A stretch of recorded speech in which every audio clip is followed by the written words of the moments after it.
CBS News coverage of Campaign 84, Election Night, continues. And now from CBS News Election Headquarters in New York, here again is Dan Rather. Good evening, everyone. Can Ronald Reagan make it a 50-state sweep if he is reelected? Does he bring in the power in the Congress, particularly got a working majority in the House that he needs and wants to get his program off to an early start in the second term? Right now, the Ronald Reagan bandwagon appears to be rolling. It's moving like a fast freight, already picking up players from the old New Deal coalition in the South. In this half hour, we should begin to get some indications of Ronald Reagan's snatching another section of the Democrats' old coalition band, blue-collar voters from the Midwest. Until now, this is the way the nation looked in terms of electoral votes. Ronald Reagan with 94, carrying all those states in red. Walter Mondale with 0. Now, it's just past 7:30 p.m. in the East, and most or all of the polls have just closed in 3 more states with a total of 42 electoral votes. And so the electoral vote total is growing. And of those 3 states that are just reported in, with 42 electoral votes, Ronald Reagan has carried all 3 of them. Walter Mondale, 0, zip, none, naren. And here's the way these electoral votes are growing. From Ohio, the Buckeye State, a Midwestern state with high unemployment, a must-do state for Walter Mondale. He and his staff acknowledge it. 23 big electoral votes, 0 for Mondale there. Ronald Reagan carries Ohio. North Carolina, the Tar Heel state, with 13 electoral votes. Ronald Reagan mows down Walter Mondale in North Carolina. And in West Virginia, the mountain state with 6 electoral votes that last election went for Jimmy Carter, Ronald Reagan wins in West Virginia. Every state where there's been a decision thus far, Ronald Reagan has won. Now, on the electoral vote total, Ronald Reagan is moving right along. In terms of the ballots in and counted, this is how it looks. Also moving along, 136 electoral votes for Ronald Reagan now, carrying all those states in red.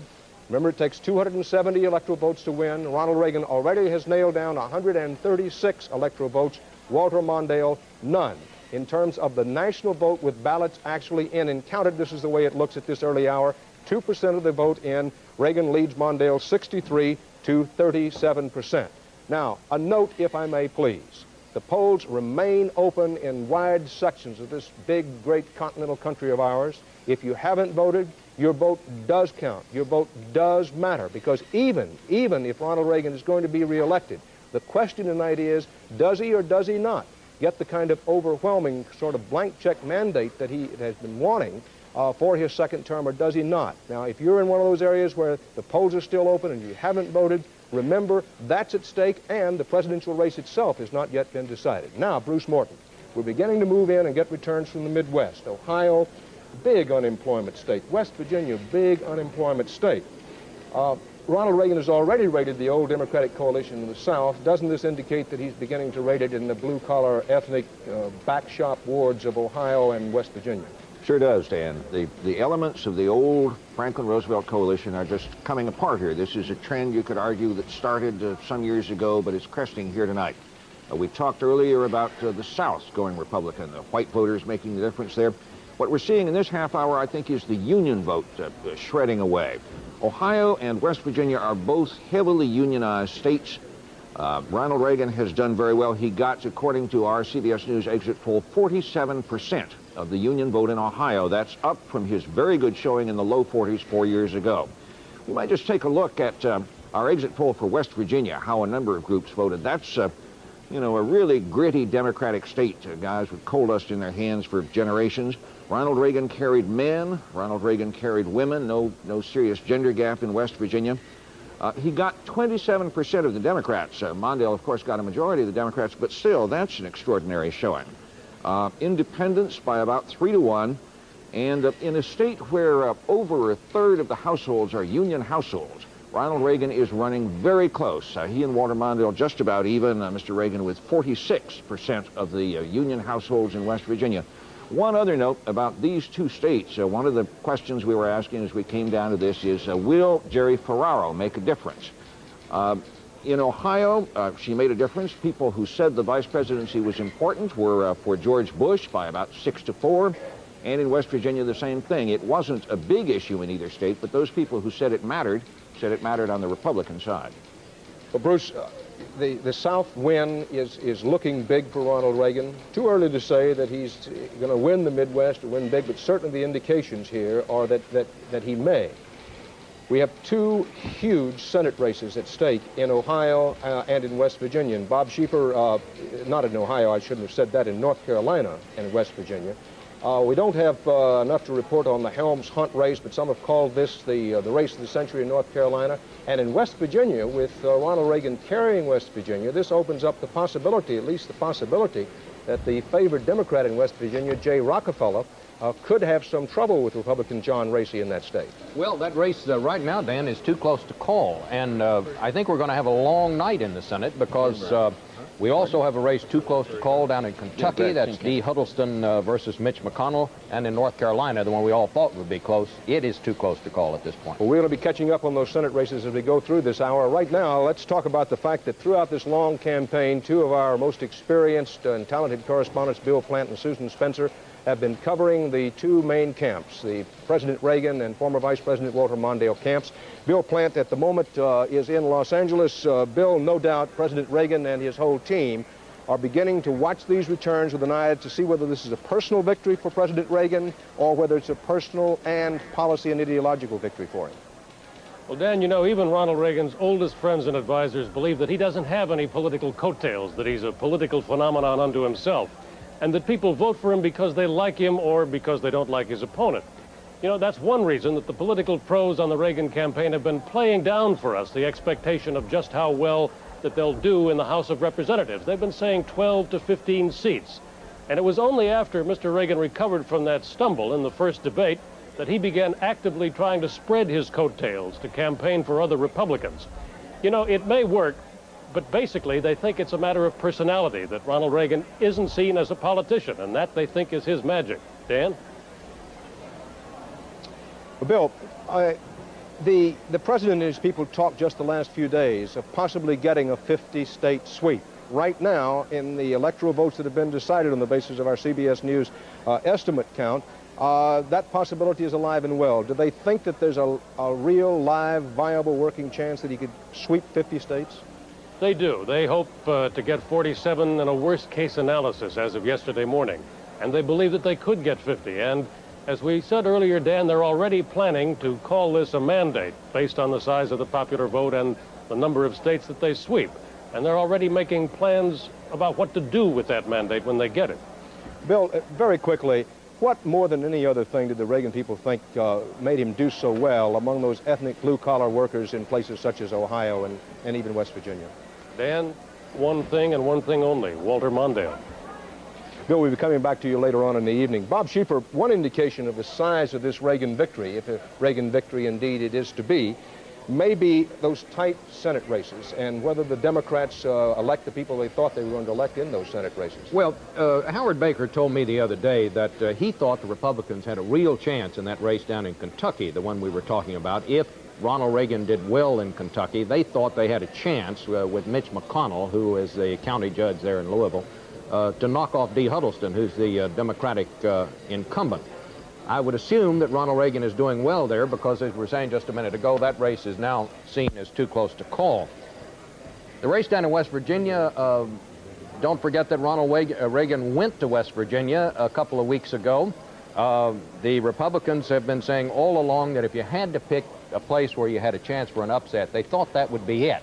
They said, look, take odds if you want to bet on our candidate, but this might happen even though Mr. Rockefeller spent $7 million of his own money.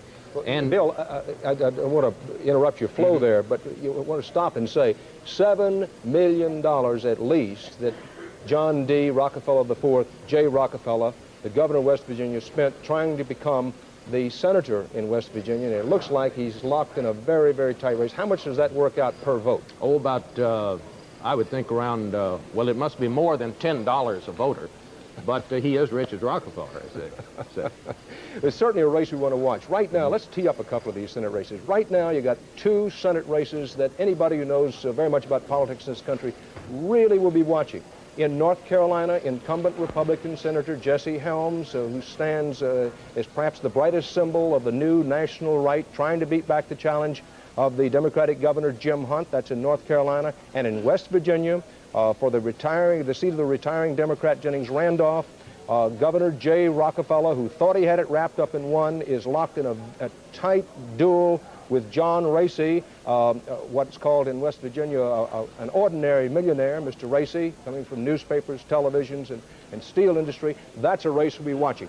Those two Senate races, as much as anything else tonight, may determine whether Ronald Reagan, if he's reelected, as it appears he may be, that if Ronald Reagan's reelected, it may determine whether Ronald Reagan has the kind of ideological situation in the Senate he'd like to say nothing of the House, which we'll be talking about a little bit later on. Right now, we want to go out to Minnesota and Susan Spencer, our correspondent who's been covering the Mondale campaign. Susan, it doesn't look good to say the least. Walter Mondale has fought a hard, classy campaign, but I have to believe right now he's saying some version of gather close around the fire, boys. It's getting cold out there. And in fact, right now that he is meeting with his staff, he's having dinner with his staff. They have prepared an enormous scrapbook for him, featuring all the favorable editorials that ran in the last few weeks. It's a period of nostalgia. People are walking around here. Not all of them are very dry-eyed. This is sort of a double slap in the face in a way, because he had said in interviews done when it became obvious that he was going to have a very hard time winning, that what he hoped his candidacy was doing was warning the public against the dangers of what he saw of the influence of the right wing of the Republican Party. And if in fact things go as they appear, that warning would have appeared to be unheeded. Susan, did Walter Mondale go into today feeling confident that he would at least carry Minnesota, his home state? I don't think so, Dan. They haven't talked about polls with us for a good 2 weeks. It's all been an emphasis on their feelings they had about the crowds, very subjective things, his instincts as a politician. Nobody has claimed that he was going to win anything specific at all. Thank you, Susan. Let's take a quick look at how some of the gubernatorial races are going. You will remember that in addition to the red-hot Senate races up and the whole question of what the makeup of the next House of Representatives is going to be, that a number of Senate seats, a number of gubernatorial places were up for grabs today. Let's look over some of those. But before we do that, I want to say to you that as of this moment, Walter Mondale has carried not a single state. Ronald Reagan is off to a very strong start in the race for the 270 electoral votes. As you can see with the map, it's Reagan with 136 electoral votes nailed down thus far. All the states in red have been carried by Ronald Reagan. Walter Mondale has 0, nothing on the map colored blue for Walter Mondale as yet. Now, within the races for those governorships, let's take a look in North Carolina, a state carried by Ronald Reagan. This is a case of Reagan coattails, perhaps bringing in a Republican governor with him. Six-term incumbent former Davidson College professor Representative James Martin had been the underdog for a long time to Democratic Attorney General Rufus Edmiston, the former Watergate aide to Sam Ervin. It's Martin, the winner in North Carolina, the Republicans picking up a state house in North Carolina. This is for the seat of the retiring Governor Jim Hunt, who's making that Senate race against Jesse Helms. In New Hampshire, Governor John Sununu, the Republican first-term incumbent, has, on the basis of our CBS News exit poll, this is our interviews with voters who had actually voted today, Sununu is reelected in New Hampshire, beating back the challenge of the House Minority Leader and delicatessen owner Chris Spiro. So the Republicans hold on to their seat in New Hampshire. In Indiana, as expected, first-term incumbent Governor Robert Orr has beaten State Senator and Blackford County farmer Wayne Townsend in Indiana. So thus far, in the races for the governorships, one pickup for the Republicans in North Carolina, where James Martin has won there. In the race for the electoral votes, in the presidential race, 270 electoral votes needed to win. As of now, CBS News believes that Ronald Reagan has nailed down at least 136 electoral votes. Walter Mondale has none, so it remains an open question as to whether this can be a 50-state sweep for Ronald Reagan. In terms of the votes actually in and counted, 3% of the precincts nationwide in. Ballots actually tabulated. Reagan leads Mondale about 63% to 37%. Our CBS News coverage of who the next president is going to be. Can Ronald Reagan sweep 50 states? And if so, what kind of Congress does he have to work with? Our coverage of that continues after these messages.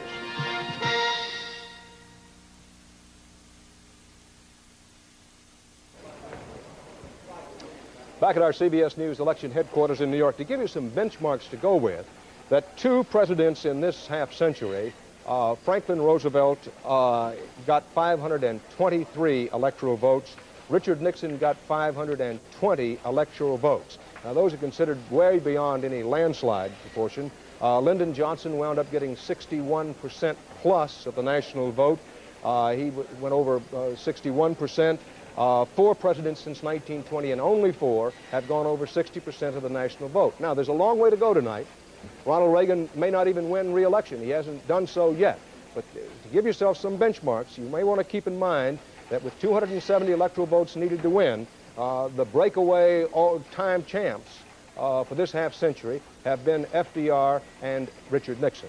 Now, with us in our studio in New York tonight, our CBS News election headquarters, Diane Sawyer. Diane, good evening to you. Good evening, Dan. We look forward to talking to you as the evening goes along. Right now, the thought occurs that the four-year election process is one way to look at ourselves. It kind of takes a snapshot of this nation at large.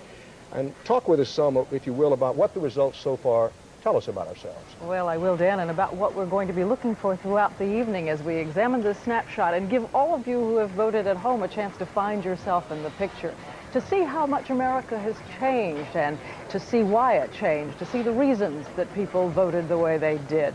We're going to learn which groups in America tend to stick together and which groups tend to break apart when they vote. And with apologies to Ghostbusters, we think we're going to be in the business of doing a little cliche busting as we look at some of those results tonight. The American voter is changing so quickly, there are going to be a lot of surprises. For instance, let's take a look at that question that a lot of people have already begun asking about, the question of the gender gap, the fact that women last time around were less likely than men to vote for Ronald Reagan. Well, the early signs are that the gender gap is back and that it's expanding slightly, and that beneath it lies another gap, which is even more provocative in a lot of ways, a gap between women who go to work and women who stay at home and work at home. And we're going to be examining that closely and tell you why. Now, what about the union gap? Ronald Reagan nearly closed that in 1980, but most of the labor leaders went all out to bring in the labor vote for Walter Mondale.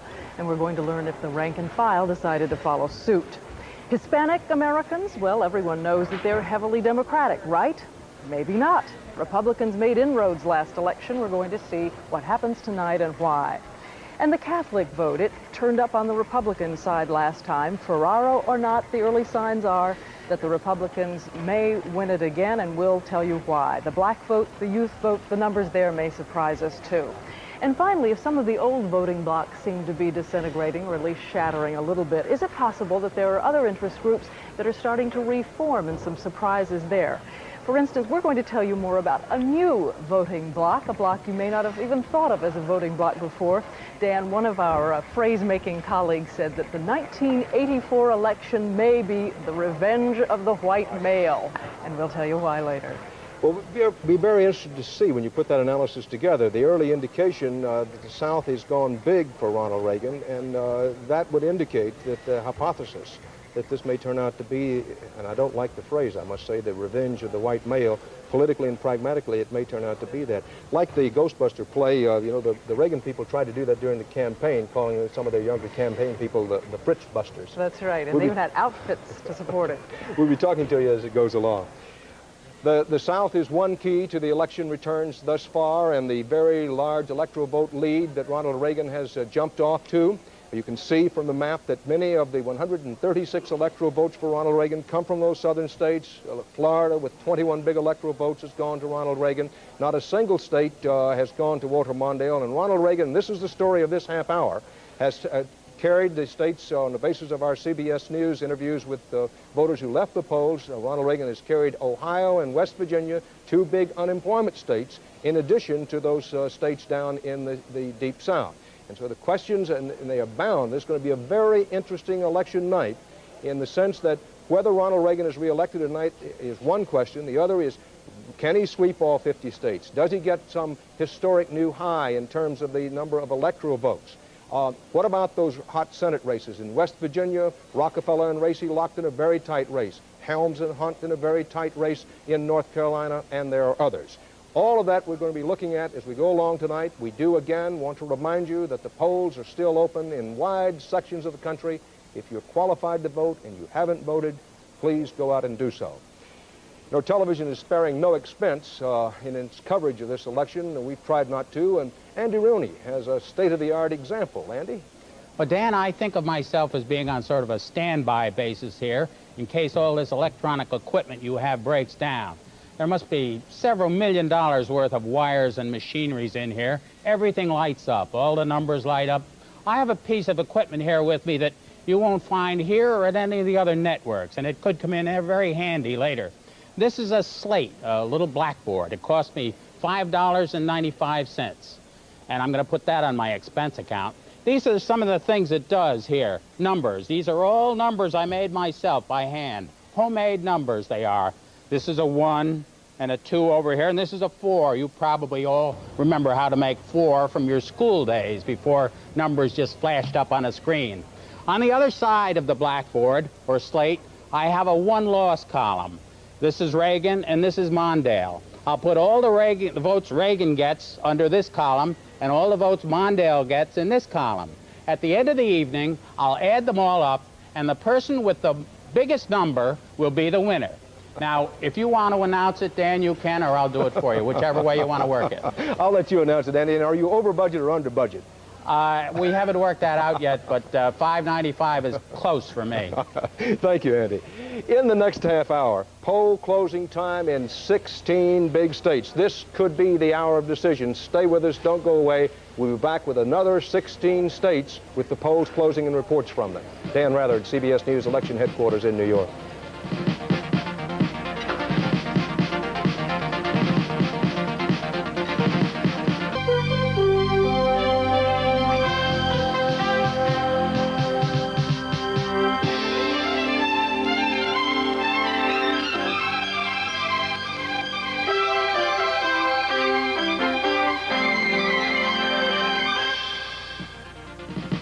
CBS News coverage of Campaign 84 election night continues.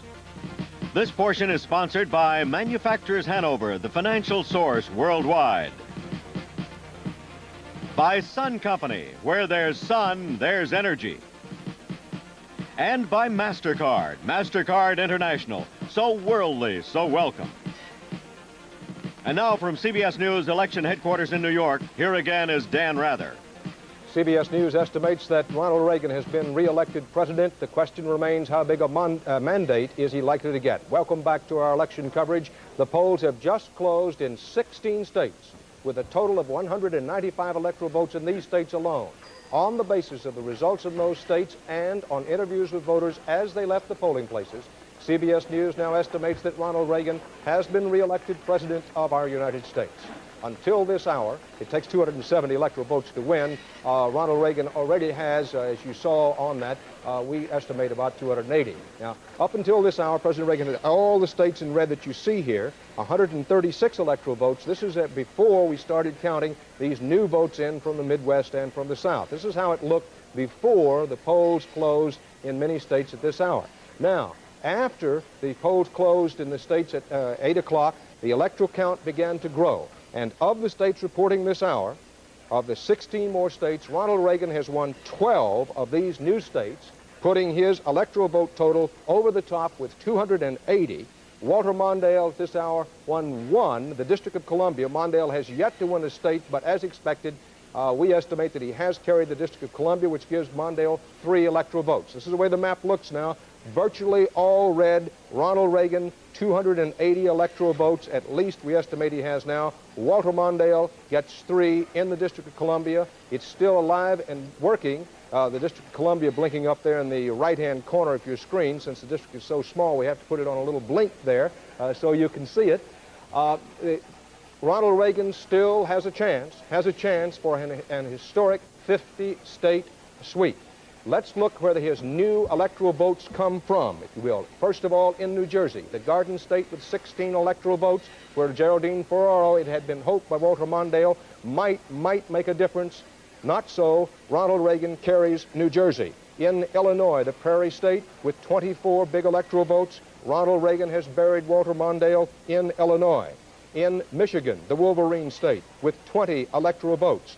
On the basis of our interviews with voters as they left the polls, our CBS News exit poll indicates Ronald Reagan has also carried Michigan. In Texas, 29 electoral votes in Texas, one of the mega electoral states of the South and Southwest. Ronald Reagan rolls on to victory in Texas as well. In Connecticut, the nutmeg state, with 8 electoral votes, it goes to Ronald Reagan, as does the state of Maine. Maine, with 4 electoral votes, is carried by Ronald Reagan as expected. Delaware, a state that has voted with the winner in the last 8 straight presidential elections, only 3 electoral votes in the first state. Delaware also drops into the Reagan column. Tennessee, the volunteer state, 11 electoral votes. Ronald Reagan rolls over Walter Mondale in Tennessee as well. Oklahoma, the Sooner state, 8 electoral votes there. Ronald Reagan has beaten Walter Mondale in Oklahoma as well. Kansas, the Sunflower State and one of the most Republican states in the Union, Ronald Reagan wins its 7 electoral votes. Missouri, the Show Me State, a border state where Walter Mondale thought he just might have a chance. 11 electoral votes at stake. Ronald Reagan wins those 11 electoral votes. North Dakota, the Sioux State, 3 electoral votes. Ronald Reagan, as expected, wins it. And in the District of Columbia, which was widely expected to go for Walter Mondale, it has gone for Mondale, and so Mondale gets on the board with 3 electoral votes from the District of Columbia. This is the way the map looks now. Southern states, Midwestern states are now moving on out into the Midwest, even the upper Midwest now. Every state that has reported thus far has gone to Ronald Reagan. Only the District of Columbia, with its 3 electoral votes, has gone to Mondale. Reagan, we estimate now, has at least 280 electoral votes. Remember, it takes 270 electoral votes to win. Walter Mondale has 3. In terms of the national vote, actual votes in and tabulated, 3% of the precincts reporting Reagan leads Mondale 62% to 38%. The Reagan tally is 1,730,000 votes. Mondale with just over 1 million votes. But remember, there are 538 electoral votes, and in the Electoral College is where it counts. Reagan is over the top with 280 of those electoral votes, we estimate. Now, Bruce Morton, not a surprising result, but how did the president fashion this victory? Well, not surprising, Dan, maybe a little bigger than people thought. Of course, you could make the argument all he really needed to do was win Delaware. Delaware is never wrong. It's always with the winner. And Ed Rollins, the manager of the Reagan-Bush campaign, said at one point, listen, we just go and spread a couple of $1 million around Delaware. There's no way we can lose this thing. Seriously, I'd kind of like to turn that around a little and talk about what Walter Mondale tried to do. Mr. Reagan ran on peace and prosperity, and that's usually a winner. This is clearly a landslide. We don't yet quite know its geographic limits, but it'll be astonishing if the West turns around. That's been bedrock Republican territory for some elections past now. But we might take a look, based on our CBS News New York Times exit poll, at some of the groups Walter Mondale thought he might be able to get to come his way. First, young people. In fact, today, according to our poll, young people voted for the Reagan-Bush ticket. The Democrats had hoped that, as youth has in the past, it would vote Democratic this time. They hope that a lot of the younger, the upwardly mobile professionals, yumpies in that word we all heard so often this year, would object to the Jerry Falwell kind of conservatism, rules about abortion and school prayer and all that. In fact, about a quarter of Gary Hart's voters in the Democratic primaries voted for Ronald Reagan today. The Democrats have historically had the older voters worried about Medicare and Social Security. Mr. Mondale tried to make those issues, but those people went today for Ronald Reagan. Farmers, another group that once upon a time in Franklin Roosevelt's day used to vote pretty solidly Democratic, they today were for the Reagan-Bush ticket. Women, sick transit Gloria gender gap, I suppose, women voted Republican today. And Italian Americans, it was thought that if Geraldine Ferraro were a help anywhere, she would be a help with Catholics and Italian Americans. That didn't work either. As far as issues are concerned, Mr. Mondale spent a lot of his time talking about the deficit and the need to raise taxes to bring it down. Voters today said they didn't want to raise taxes to bring it down. They were on Mr. Reagan's side of that argument, and they also gave him credit as a strong leader. So you can argue, Dan, that the Mondale campaign tried to do 2 or 3 particular things. They thought they'd get credit for boldness by coming out in favor of raising taxes. That backfired. They thought that picking a woman for vice president, a truly bold stroke, might help them. It apparently didn't. They pinned a lot of faith on the debates. And people in our poll today just said the debates didn't make very much difference with them one way or the other. So the Mondale campaign took some gambles and lost. Lost all of them except in the District of Columbia from the states reporting thus far, which reminds me, Bruce, and I know that you and I were just talking about this, that there's still a great deal at stake in those states where the polls are still open. When we encourage people to go out there and vote, it is a case that there's still a lot at stake. First of all, there is the question of how big a victory this is going to be. Ronald Reagan, his hopes for an unprecedented 50-state sweep, those hopes still alive and working. That's one big question, how big the win? The other big question, how long, how powerful will the Reagan coattails be? He's got an avalanche going. Now, is he going to be able to pull in the wake of that avalanche some additional Republican senators in? The Republicans have control of the Senate. Is he going to be able to pull in an ideological majority in the House of Representatives? Now, that's where those states where the polls are still open in the Midwest and West can still make a tremendous difference. Bill Moyers, we've been talking about the how of this victory, and Bruce has done such a good job of explaining how this was fashioned, but what about the why that Ronald Reagan is winning? One can't escape the conclusion that it's something more than just imagery and personal popularity. Well, with all those polls out there, one is a little reluctant to talk much about the positive qualities of a man whose fate is still up in the air, whose election is not over. But the fact of the matter is there are several key reasons why Ronald Reagan is pulling it off. First of all, of course, is prosperity. I stopped at Tony's Deli this morning across the street to get a sandwich, and Tony said in there, well, we're going 100% for Ronald Reagan in this deli. And I said, why, Tony? And he said, 3 years of prosperity. There's a young Italian fellow we ran into who put it this way. He said, you know, I play at weddings, and 5 years ago, people couldn't afford to have me, and if I went, they didn't feed us. Now we have more bookings than we can manage, and they feed us at all these weddings. You know, the economy has registered a healthy recovery. Unemployment is down appreciably, and inflation is down considerably. I think most people just don't remember how 5 years ago so many people were frightened to death of inflation. Ronald Reagan believed inflation was the worst enemy, and he waited at great risk for the recession to cure it. People have more money to spend. Prosperity is one reason. He kept his promises. You know, in 1980, he said he would cut taxes, he would cut social spending, he would increase defense spending, and he delivered. Part of his strength has come from the fact that he got through Congress the most important items in his legislative program when he said he would, very early on, soon after somebody had said of Jimmy Carter that he couldn't get the Pledge of Allegiance through Congress. And much of Ronald Reagan's strength in the public perception comes because he delivered on his promises. People were ready for this. You know, 1964, people voted for peace and got war. 1968, they voted for law and order and got a gang that tried to steal the Constitution. 1976, they voted for competence and got disarray and malaise in the White House. They wanted a president who delivered on his promises, and Jimmy Carter did. You mean Ronald Reagan did? I mean, Ronald Reagan did. Jimmy Carter didn't. Performance. He's given a good performance in the White House in the service of his convictions. And one thing you can't say about Reagan is you can say that he has convictions and he stays with them.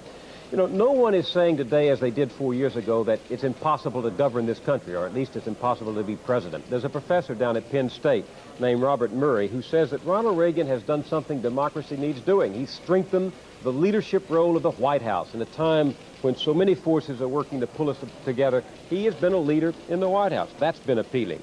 His philosophy. You know, Dan, we are in a period in which people are more concerned with private interest and the commercial interest than they have been in a long time. At the end of the New Deal era, some people are saying.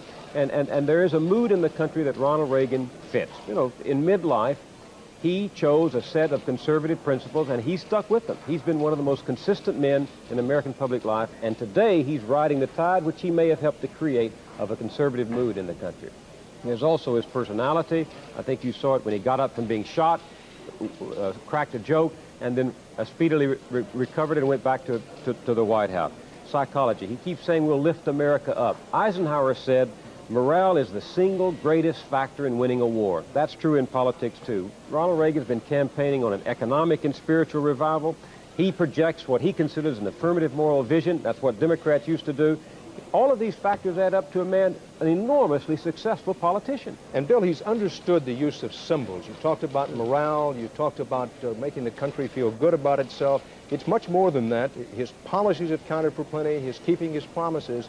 But any leader, particularly a leader in a big continental country such as this one, has to understand the use of symbols and symbolism, and Ronald Reagan has understood that very strong and powerfully. Abraham Lincoln said, public opinion is everything. With public sentiment, nothing can fail. Without it, nothing can succeed. Consequently, he who molds public opinion goes deeper than he who enacts statutes and pronounces decisions. Now, Bill, we're going to be talking as the evening goes along about realignment. Our CBS News estimate is that Ronald Reagan will be re-elected president. Still a lot to be decided, and a lot to be decided in those Midwestern and Western states about the size of the win, and what Ronald Reagan's coattails are or not going to be. Republican Senator Charles Percy fighting for his political life out in Illinois against Paul Simon. He latched on to Ronald Reagan's coattails, for really the first time in his career latching on to Ronald Reagan's coattails. It'll be interesting to see whether that's enough to pull Percy through. All those questions yet to be decided. But when we talk about realignment, you mentioned it, one can argue that the old alignment of the New Deal coalition has been shattered, but is a new alignment going to be in place after this election, even if Ronald Reagan wins it in monumental proportions? I really would like to beg off of that until we see more returns from tonight from Bob Schieffer and Leslie Stahl in those races. And on that point, Dan, it seems to me appropriate to say that Andy Rooney could call this election right now with his little blackboard on the basis of what we know. But it's very important for people to vote. This is not just simply a banal statement. If you believe that Ronald Reagan should have a House and a Senate that goes his way, go and vote for the person in your district or your state who's likely to do that. If you believe that Ronald Reagan should be checked and should be balanced and that the Democratic Party should be a strong opposition party, then you'll go and vote the other way. But the point I'm trying to make is, just because the electoral votes already add up to a victory for Ronald Reagan, your vote may even be more important, whether you are for Ronald Reagan or against Ronald Reagan. So go out there and cast that vote. It still matters. Let's take a look at the national map for just a moment to review. 16 additional states reported this hour. This is the way the map looks. Ronald Reagan with 280 electoral votes by our CBS News estimate. The states in red, Reagan. Mondale in blue. If you can't see the blue, it's because up there in the District of Columbia is the only place that Walter Mondale has carried. He carried the District of Columbia. Ronald Reagan has carried everything else thus far. The little dot blinking up there, grandmother, if you can't see it, put your glasses on there. I can barely see it myself. It's so small.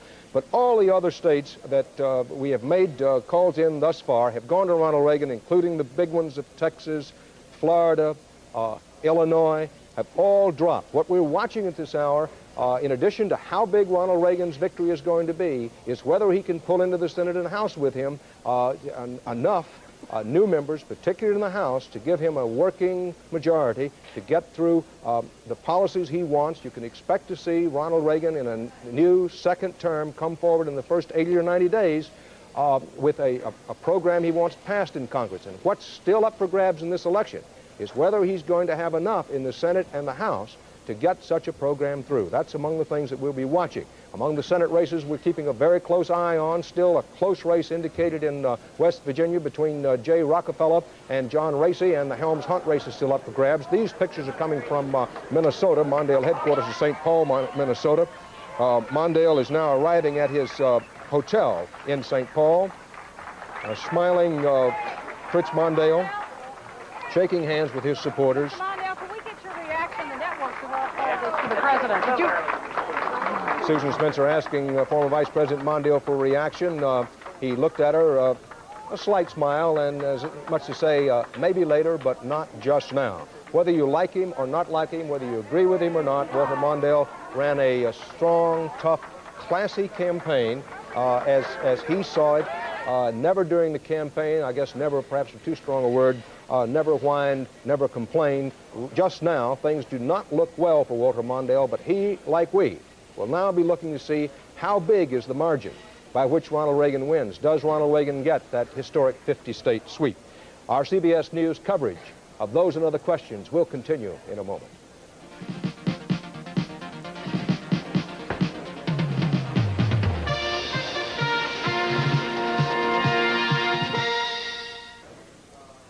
As Ronald Reagan rose to victory, and the question is, how long are his coattails? We're beginning to get some answers in Senate races. Let's look them over. Senate races reporting in now.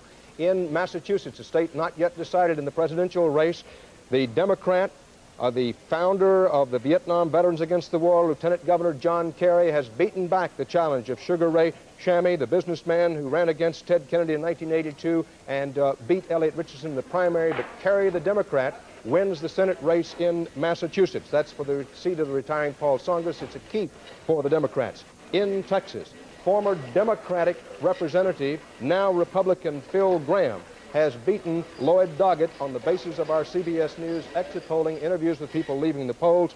Graham holds on to the Republican Senate seat in Texas. This is the seat of the retiring John Tower. In Tennessee, a pickup for the Democrats. Representative Albert Gore Jr., 4 terms in the U.S. House of Representatives. His father served in the House and Senate. And here's a future comer for the Democrats. Albert Gore picks up the former Republican Senate seat of the retiring Howard Baker, the Senate Majority Leader in Tennessee. A pickup for the Democrats there. Reagan won the state of Tennessee, but Gore picks up the Senate seat. In New Jersey, Dollar Bill Bradley, the United States Senator, former professional basketball player, as expected, beat Mary Mocheri, the former mayor of Montclair. Bradley holds on to the Democratic Senate seat in New Jersey. In Delaware, Senator Joseph Biden, 2-term incumbent, has beaten John Burris, the former state representative and frozen food businessman. Biden, who'd like to think of himself as possibly a future presidential or vice presidential candidate, holds on to his Democratic seat in Delaware. In Oklahoma, Democrat Senator Dave Boren, former governor, has beaten the former Cameron University instructor Bill Crozier in Oklahoma. And so while President Reagan carried Oklahoma in the presidential race, the Democrats hold on to the Senate seat there. In Kansas, which has gone for President Reagan in the Senate race, as expected, Senator Nancy Kassebaum, one of the 2 women in the United States Senate, Paul Hawkins of Florida being the other, has won re-election in Kansas. And in Maine, Republican Senator Bill Cohen, the former congressman, has won a second term in the Maine Senate, beating back the challenge of State Representative House Majority Leader Elizabeth Libby Mitchell. Cohen holds on to the Republican Senate seat in Maine. Now, Bob Schieffer's still out. Big race in North Carolina, big race in Illinois, big race in West Virginia. All of those very big Senate races. As yet, though, we have not had an incumbent beaten in any Senate race. We've had 15 races. Coal now, Dan. The incumbents have won every time that they've run. Let's take a quick look at the national vote as it stands at this hour. The national vote, with very few precincts reporting, shows Reagan beating Mondale 61 to 39%. In terms of the Electoral College vote, our CBS News estimate is that with 270 electoral votes needed to win, Ronald Reagan now stands with more than enough to win with 280. Walter Mondale has 3, winning only the District of Columbia. Now, closing at this next half-hour mark, we have the state of Arkansas. Stay with us to see how big the Reagan win is going to be. Can he win all 50 states, and will he pull in an ideological majority in the House of Representatives with him? Dan Rather, CBS News, election headquarters in New York.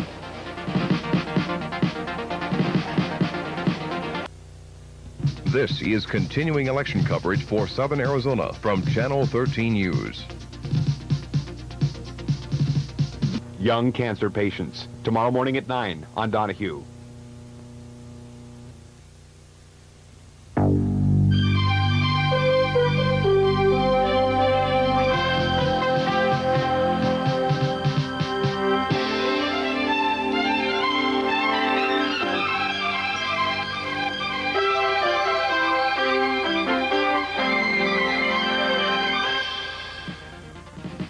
CBS News coverage of Campaign 84 election night continues. From CBS News election headquarters in New York, here again is Dan Rather. Hello again, and the firestorm for Ronald Reagan continues to sweep the country. So far tonight, the polls have closed in 30 states, and so far, each and every one of those states have given their electoral votes to Ronald Reagan. Reagan, we estimate, CBS News estimates, now has at least 280 electoral votes. Walter Mondale has carried only the District of Columbia with 3. The big question, the coattail question, how wide, how deep is the Reagan victory? A victory for Ronald Reagan personally, or is it a victory, too, for the Reagan agenda for the next 4 years that will give him a Congress that will vote for Reagan programs and policies? The magic number in the House of Representatives is if Ronald Reagan picks up 26 additional, if he gets a swing of 26 House seats, he figures he's going to have a House of Representatives that will go along with these policies. That's what's at stake from here on out, in addition to a number of red-hot Senate races yet to be decided. The Percy Simon race in Illinois is very close. The Racy Rockefeller race in West Virginia, the Helms Hunt race in North Carolina, close. It's 8:30 p.m. in the East right now. Poll closing time in one additional state. in the land of opportunity in Arkansas. Arkansas, our CBS News estimate is that Ronald Reagan has carried the state of Arkansas. Here's the state that Walter Mondale thought he might carry. Not going to happen. With 6 electoral votes, Ronald Reagan gets the 6 electoral votes in Arkansas and keeps his hopes for a 50-state sweep alive. Do his coattails have any effect in Arkansas? Let's take a look, because there's a Senate race in Arkansas in which a Democratic incumbent, Senator David Pryor, a former governor, has held off a late challenge from the 3-term Republican, the only Republican to resign his place in the House of Representatives to challenge a Democratic incumbent senator, has lost in Arkansas, despite the fact that Ronald Reagan carried the state.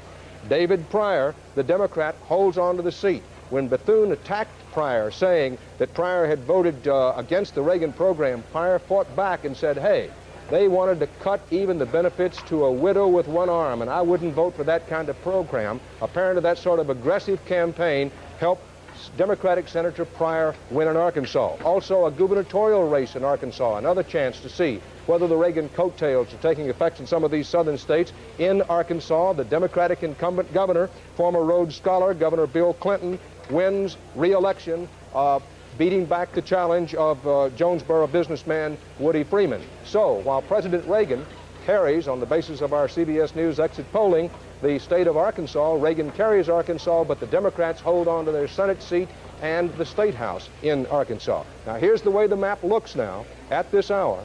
Ronald Reagan continuing to have every state where a decision has been made. Ronald Reagan, it's Ronald Reagan red in all of those states. Walter Mondale has carried thus far only the District of Columbia. Now, these returns from Arkansas, Bruce Morton, tell us that at least in that state, the Reagan coattails were not strong enough and long enough to carry in any Republicans. Well, that's right, Dan, and I think we're going to have to wait a little while to see how the coattail effect works out, but a couple of thoughts about that. Ronald Reagan ran a very successful tactical campaign. They kept the focus where they wanted it, so maybe a little uncertainty over taxes in the beginning, a little uncertainty after the first debate, but by and large, the focus was on Mr. Reagan as a strong leader, popular personality, and one question: are you better off now than you were 4 years ago? So when you come to think about the kind of coattails with which Mr. Reagan approaches his second term, a couple of thoughts. One is kind of a good news, bad news thing. He got through this campaign without making any promises to anybody. On the other hand, he also got through this campaign without really offering the country a program for the second term. So between now and January, he's going to have to figure out how he wants to use whatever coattails he has, where he wants to take the country in 1985. One other thing about coattails, Dan, it's not just who wins and loses today, but even people who are in no trouble. House Speaker Tip O'Neill, for instance, is going to have to look a little differently at Ronald Reagan, the winner of this new landslide, than he would at a Reagan who'd squeaked by in a close election, say. Well, Bruce, on Pennsylvania, and when you talk about the Rust Belt, Pennsylvania has to be the buckle on the Rust Belt. Our CBS News estimate is that in the state of Pennsylvania, Ronald Reagan has carried Pennsylvania. Now, here, in addition to Pennsylvania having 25 electoral votes, a pickup of 25 electoral votes for Ronald Reagan, here is a state where Walter Mondale, to the very end, thought he might have a chance to carry this state. Not to be. Walter Mondale trying one last time, Bruce, to put together the coalition, and Pennsylvania has the whole old New Deal coalition of ethnic blue-collar workers, large percentage of blacks, go right down the list. Ronald Reagan wins Pennsylvania and keeps alive his chance for a 50-state sweep. Thus far, Walter Mondale has carried only the District of Columbia by our CBS News estimate, and thus Ronald Reagan has a chance for a win of historic proportions. If you're saying to yourself, well, I don't know whether the rest of this evening matters or not, it matters plenty, particularly for those of you who have not yet voted, because Ronald Reagan, does the country give Ronald Reagan a 50-state sweep? Does Ronald Reagan give a pickup of at least 26 seats in the House of Representatives? Leslie, we want to be coming to you very shortly to see whether the Reagan coattails are taking effect in some of those important House races, and a number of them are beginning to fall into place now. But for the moment in Los Angeles right now is President Reagan's Chief of Staff, James Baker, a former attorney from Houston, Texas, a man who's run for public office himself, and as much as anybody, the principal architect of this highly successful Ronald Reagan campaign. Jim Baker, thank you for being with us. Congratulations to you on a great victory. Is this a personal victory for Ronald Reagan only, or is it a victory also for his policies, and what is he going to do with the next 4 years? Well, thank you, Dan. I think it's clearly a personal victory for Ronald Reagan, but I think it could be a victory of, as you suggested, of historic proportions if what's happening, according to your projections in the East, carries over into the West. As far as what the president will do with a new mandate, should it take effect and take place, and as you know, we've agreed with the other campaign we will not claim victory nor concede defeat until the polls close in the West. But should that happen, I think what you might see the president concentrating on is preserving the peace, making sure America remains prepared for peace, seeing if he can't achieve a meaningful arms reduction agreement with the Soviet Union rather than some agreement that just continues to legitimize a continuing escalation of the arms race. And I think on the domestic front, Dan, what you'll see is perhaps an effort at historic tax simplification. And that's not an easy task, regardless of what happens in House races tonight. Even if Republicans pick up a number of seats, it's not going to be an easy task to accomplish tax simplification. And further, additional cuts in federal spending. And of course, the president's been cutting federal spending for 4 years, and it's not going to be easy to keep that up either. Jim Baker, you're a Texan, and you know how they talk at home. They say, let's talk turkey for a minute. If President Reagan gets the overwhelming re-election victory that seems to be building, is the Reverend Jerry Falwell and others who consider themselves architects of the national new right going to increase in influence with this administration, and is their agenda going to be reintroduced by President Reagan as the agenda for the country, or is a re-elected President Reagan going to concentrate on such things as arms control, which you mentioned? Well, the president's already said that there's no higher priority as far as he's concerned than arms control and peace. Nor is there any higher priority than making sure that this economic recovery and expansion we've been enjoying for the last 2 years continues unabated. Nevertheless, the president ran in 1980 on restoring traditional values to this country. He ran again on that this year, and those positions were not unimportant to the final result. I think it's important to keep in mind, though, that the Reverend Falwell, who's a very good supporter of the president and whose support the president has welcomed, doesn't dictate policy or judicial choices to the President of the United States. And I think much was made of that by the opposition, and the President in the second debate, I think, put that to rest by pointing out that Reverend Falwell opposed the appointment of Sandra Day O'Connor, who's been a superb justice of the Supreme Court. Jim Baker with the Reagan team in California. Some said this election boiled down to cash. That is to say that people like Ronald Reagan's values, but mostly they like the fact that he at least created the perception of an economy bouncing back, even more than perception. When you talk about some sort of a tax, what did you call it, tax reform, tax simplification. Tax simplification. Is that going to cost me and every other American money? No, it's probably going to put money in your pocket, you and every other American, hopefully. What the president would like to do is reduce tax rates further. And he thinks that you can do that by simplifying the tax code, which making it more fair and more simple so that you don't need a Philadelphia lawyer to fill out your tax return, and maybe finding a way that a lot of income that escapes taxation now is ultimately taxed. So those of us who are paying our fair share don't pay any more than our fair share. Thank you very much, Jim Baker, and please give our very best to First Lady Nancy Reagan. We hope she's feeling better after the last couple of days. Thank you, Dan. Thanks a lot. Ronald Reagan has carried the state of Pennsylvania. Our CBS News estimate is that Ronald Reagan will be reelected. A lot of big questions still to be decided, including how big will the mandate be and does he sweep all 50 states? We'll discuss the answers to those questions, and our CBS News coverage will continue in a moment.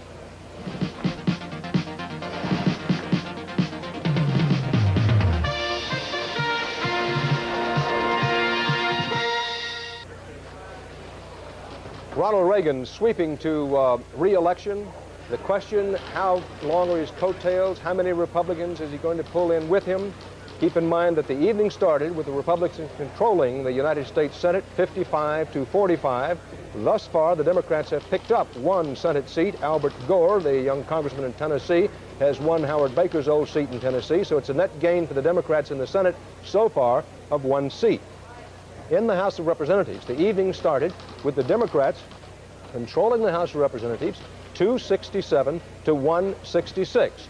No chance, by everybody's acknowledgement, for the Republicans to take actual control in the House of Representatives, but a lot of chance, said the Republicans, that maybe they could get a working ideological control. In order to do that, they'd need to pick up about 26 Senate seats. 26 Senate seats in way of a Republican pickup is considered to be the magic number. 26 or above, Ronald Reagan would have a working ideological majority in the House of Representatives. So where the polls are still open, and they're still open in a lot of states, particularly in the Midwest and the West, those are among the things being decided, and Ronald Reagan still has a chance for a 50-state sweep. He's carried every state where the decision is in thus far. Walter Mondale has carried only the District of Columbia. We haven't heard, however, yet in terms of a presidential vote decision from Massachusetts, Maryland, or Minnesota. All three of those are states where Walter Mondale thought he might have a chance to carry them, to say nothing of the states out west, Washington, Oregon, California, to name just three, where Walter Mondale believed that he had a pretty good chance to carry them. But let's talk about these House races. Leslie Stahl, the president's coattails thus far have not demonstrated great pulling power in terms of the Senate races. It's still a little early in terms of the House, but I gather there's some early indications that the president's coattails may be pulling in some additional Republicans in the House. Well, it is early in terms of the specific races, but according to our CBS News exit polling, the people who are voting for Republicans for the House are about 10% more than they were 2 years ago during the recession in almost every demographic category except blacks. And we're seeing it most significantly in the blue-collar areas. In blue-collar areas 2 years ago, the voters went 61% to 35% for the Democrats for House races. This time, it switched around, 50% for the Republicans, 43% for the Democrats. Another significant group that's switching from 2 years ago, voting Democratic last time, Republican this time for House members, are senior citizens. That's a little surprising because we thought that the senior citizens were going to stay with the Democrats. In '82, 56% voted for the Democrats. Today, it's 43% for the Democrats, 53% for the Republicans. That's giving us a sense at this point, Dan, that the House changes, the gains for the Republicans may be significant, but as you said before, we don't have many specific returns. The ones we have are no surprises. The people in our poll are telling us that the main reason they're switching from Democrat to Republican is because of the economy. Not a big surprise there. Well, this election was cast in, among other ways, as hope versus the recession. That Walter Mondale concentrated on the recession, Ronald Reagan concentrated on hope in the future. And the presidential race, hope is won. We'll see as the House races go along. Bob, we don't have time to check on all those Senate races, but we've got some. The Illinois Senate race, Percy versus Simon, still too close, no decision there. West Virginia, Rockefeller versus Racy, no decision there. Anything in North Carolina in the way of a decision yet? Nothing yet. So far, all the incumbents have won in the races that we have decided. 16 races have been called so far. Democrats have won 9, Republicans won 7. Dan. Well, and also one turnover in Massachusetts. I beg your pardon, in Tennessee. One turnover in Tennessee, and the Republicans have a chance. The Republicans have a chance for a pickup in Kentucky because the Kentucky race has not yet been decided. Now, we're going to talk more about President Reagan giving a new meaning to the phrase Solid South, and also picking up a lot of the blue-collar ethnic votes after we pause for these messages.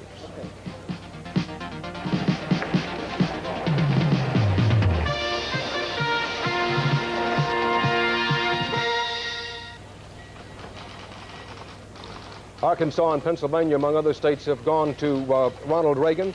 One of the reasons that President Reagan has done so well thus far tonight, particularly in the Midwestern states, carrying such states as Illinois and Ohio, and where you see some signs of Reagan coattails already, is the inroads he's making into the blue-collar vote. And to discuss that, let's go to our Midwest CBS News election headquarters in Meredith, Vieira. Meredith?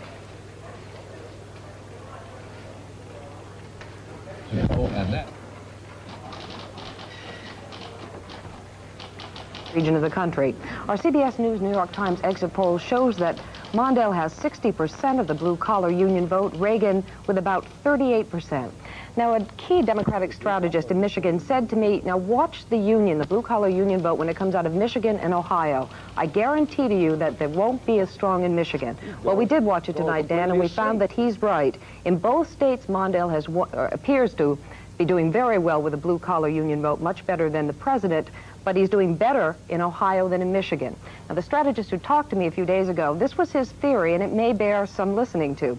He said that the unions in Michigan especially had done too good a job in helping the workers there to make a lot of money. You have workers on assembly lines in auto plants, UAW, supported workers, who are making $30,000 and they own a second home. They no longer perceive of themselves as needing organized labor the way they might have 10, 15, 20 years ago. They now perceive of themselves as part of that elite middle class, taxpayers, not part of the party of the have-nots. And he said that's why the labor vote in Michigan would be a little bit lower than Ohio. He may be right, we don't know. At any rate, overall, the blue-collar union vote appears to be going to Mondale in the Midwest strongly, and that's got to be good news for union leaders. Dan? Thank you, Meredith. Well, the story at this hour thus far in the South, the Northeast, and the Midwest, Walter Mondale has seen the light at the end of the tunnel, and it's out.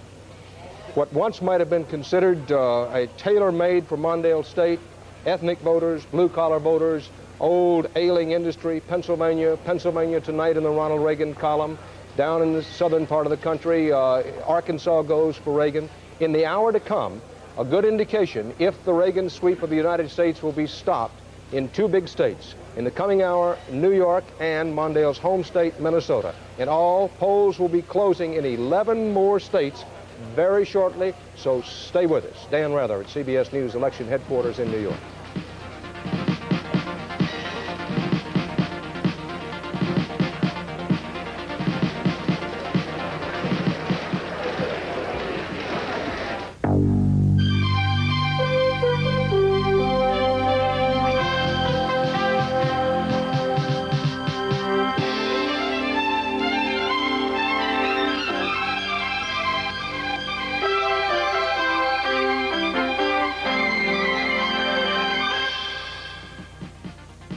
CBS News coverage of Campaign 84 election night continues. This portion is sponsored by General Motors. Extra time, extra effort, and attention to every detail. GM is committed to excellence. By Sun Company, where there's sun, there's energy. And by IBM typewriters. No matter how you look at typing, we're your type. And now from CBS News election headquarters in New York, here again is Dan Rather. And again, an hour of decision for the Democratic presidential and vice presidential candidates. Can they stop Ronald Reagan's so far clean sweep of the states in their home states? Minnesota, Walter Mondale's home state, New York, Geraldine Ferraro's home state, what may be the last two big lines of resistance to a 50-state Reagan sweep. Now, another 6 states with 102 electoral votes have just seen most or all of their polls close as it went past this hour mark. It's just past 9 o'clock in the East, and another batch of 6 states have had polls closing. Now, in the poll closing states of this hour, 6 of them, all 6 went to Ronald Reagan. In Nebraska, the Cornhusker state and one of the most Republican states in the Union, 5 electoral votes going to Ronald Reagan. South Dakota, the Coyote state, 3 electoral votes as expected. Ronald Reagan mowing down Walter Mondale there. In Louisiana, the Pelican State's 10 electoral votes also go Ronald Reagan red. In Colorado, the Centennial State with 8 electoral votes, Ronald Reagan sweeps to victory there.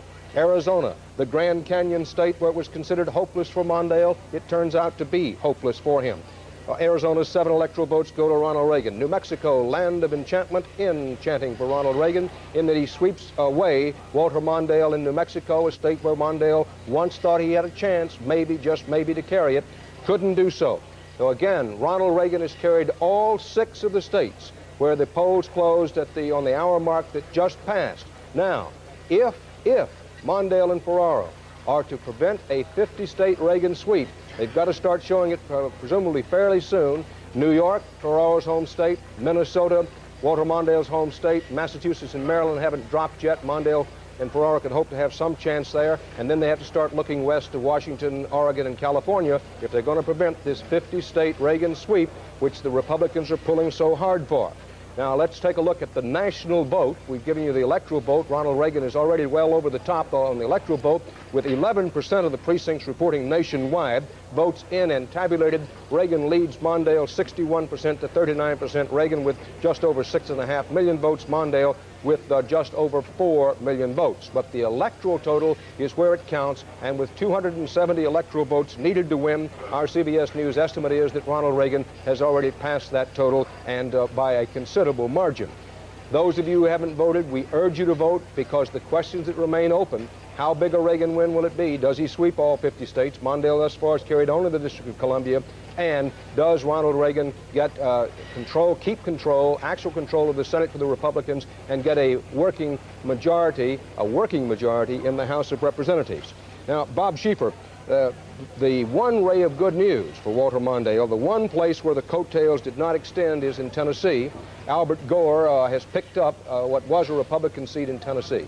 And that's right, and Ronald Reagan was running very strong in Tennessee, Dan. At one point last week, I saw a poll that showed Ronald Reagan with more than a 30-point lead over Walter Mondale in Tennessee, while at the same time, Albert Gore, who has just been elected to the Senate tonight, had a 30-point lead over his Republican opponent. Bob, I want to get back to you. It's just that there's the Gore winning by about 60 to 37%. Ash, the Knoxville lawyer, never was given much chance against Gore. Gore certainly will be talked about as a future Democratic presidential or vice presidential possibility. But the reason I interrupted, we have some decisions now in other Senate races. Let's quickly look them over, and then you and I will discuss them. In Minnesota, Walter Mondale's home state, where a woman was considered to have a fairly good chance of unseating a Republican incumbent. No, sir, no, ma'am, isn't going to happen. Republican incumbent Senator Rudy Boschwitz, the plywood king, he operates a big plywood company, a first-term incumbent, has won re-election in the state of Minnesota. We don't know whether Walter Mondale has carried his home state in the presidential election, but Boschwitz holds on to a Republican seat in Minnesota, beating back the challenge of Joan Grove, the Secretary of State. In New Mexico, the Senate race, Republican Senator Pete Domenici, who is chairman of the Budget Committee. He'll have a lot to do with whether you have more money in your pocket or not. Mr. and Mrs. America, Domenici is re-elected, holds on to a Republican Senate seat in New Mexico, beating three-term state representative Judy Pratt. Moving on to Colorado, Senator William Bill Armstrong, a very strong supporter of President Reagan's program, beats Lieutenant Governor Nancy Dick. Nancy Dick, another of the women running for the Senate. There were 10 women running in Senate places. Nancy Dick never, frankly, was given much of a chance in this Senate race. She loses to Bill Armstrong. The Republicans hold on to the Senate seat in Colorado. In South Dakota, Senator Larry Pressler, the Republican incumbent, has beaten back the challenge of former George McGovern aide George Cunningham. Larry Pressler, the Republican, wins in South Dakota. In Louisiana, this Senator Bennett Johnston is re-elected to a third term. He actually was re-elected back on September 29th, in that he got more than 50% of the vote in the Louisiana primary. Now, Bob, we still don't see any signs of strong Reagan coattails in these Senate races as yet, given the fact that Lieutenant Governor John Kerry won in Massachusetts, held on to the seat from the retiring Paul Tsongas. The Democrats have a net gain of 1 in the Senate thus far. That's right.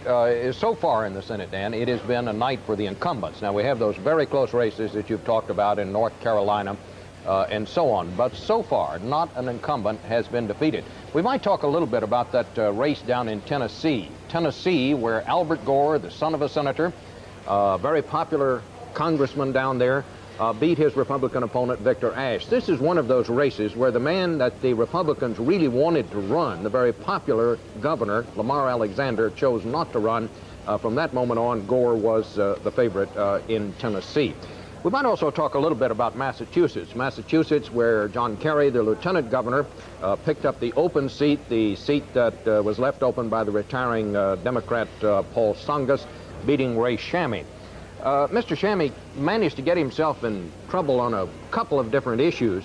One of them involved the Liberty Lobby. There was a charge that the Liberty Lobby, which some people call an anti-Semitic group, had distributed literature in his plant.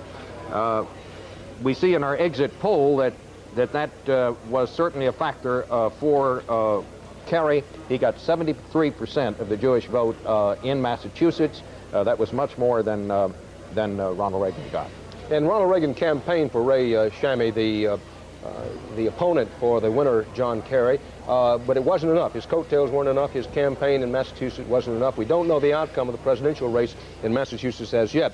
I'm just told that in the state of Michigan, the Wolverine state, which has gone to President Reagan earlier in the presidential campaign, in a Senate race there that got a lot of attention, the Democrats have held on to their Senate seat in Michigan. Our CBS News reports that Senator Carl Levin has been reelected. He's the former Detroit City Council member who was opposed. The Republican nominee was the former Space Shuttle astronaut and Skylab astronaut, Jack Lousma. Bob Lousma was well financed, but didn't run a strong campaign, at least not in the early going. He also made a classic gaffe. At one point in the campaign, Levin revealed that Lousma had been in Japan addressing a Toyota convention and revealed that he was a Toyota owner. He later took that back and said that no, in fact, he wasn't a Toyota owner, that the car belonged to his son, and that his son had called from Texas to say how distraught he was and upset about hearing this come to light. Well, there'd also been a charge up there that Lousma was a carpetbagger who had really lived for the last 20 years in Texas. So it was that kind of a campaign. Levin was thought to be ahead, but the Democrats knew this was a tight one. Well, because of the size of the Reagan win, apparently the Lousma gave a scare today into the Levin campaign, but the important thing for the moment is the Democrats hold on to their Senate seat in Michigan. Thus far, the Democrats have a net gain of 1 in the United States Senate, Gore winning that race in Tennessee. Still a lot of Senate races to be determined. And speaking of races to be determined, WCBS TV here in New York, our CBS owned and operated station and newsroom, is reporting that polls in New York, because of long lines of waiting voters, may be kept open beyond the scheduled closing hour of 9 o'clock. Now, it's past 9 o'clock in New York, but we mention this because if you hear reports that they're still voting in New York, it's because that so many people were in line at poll closing time that there had been some discussion of keeping the polls open past that 9 p.m. deadline. As we mentioned earlier in our interview with Jim Baker, the president's aide in California, religion played a very important role in this campaign, and Diane Sawyer has been looking at how it has played out in tonight's results. Diane? That's right, Dan. A preacher from the religious right put it this way. He said that the mission in this campaign was to get people out of the pews and into the polls. And the religious right did register, and they did vote, and indeed they voted for Ronald Reagan, as before, but this time in overwhelming numbers.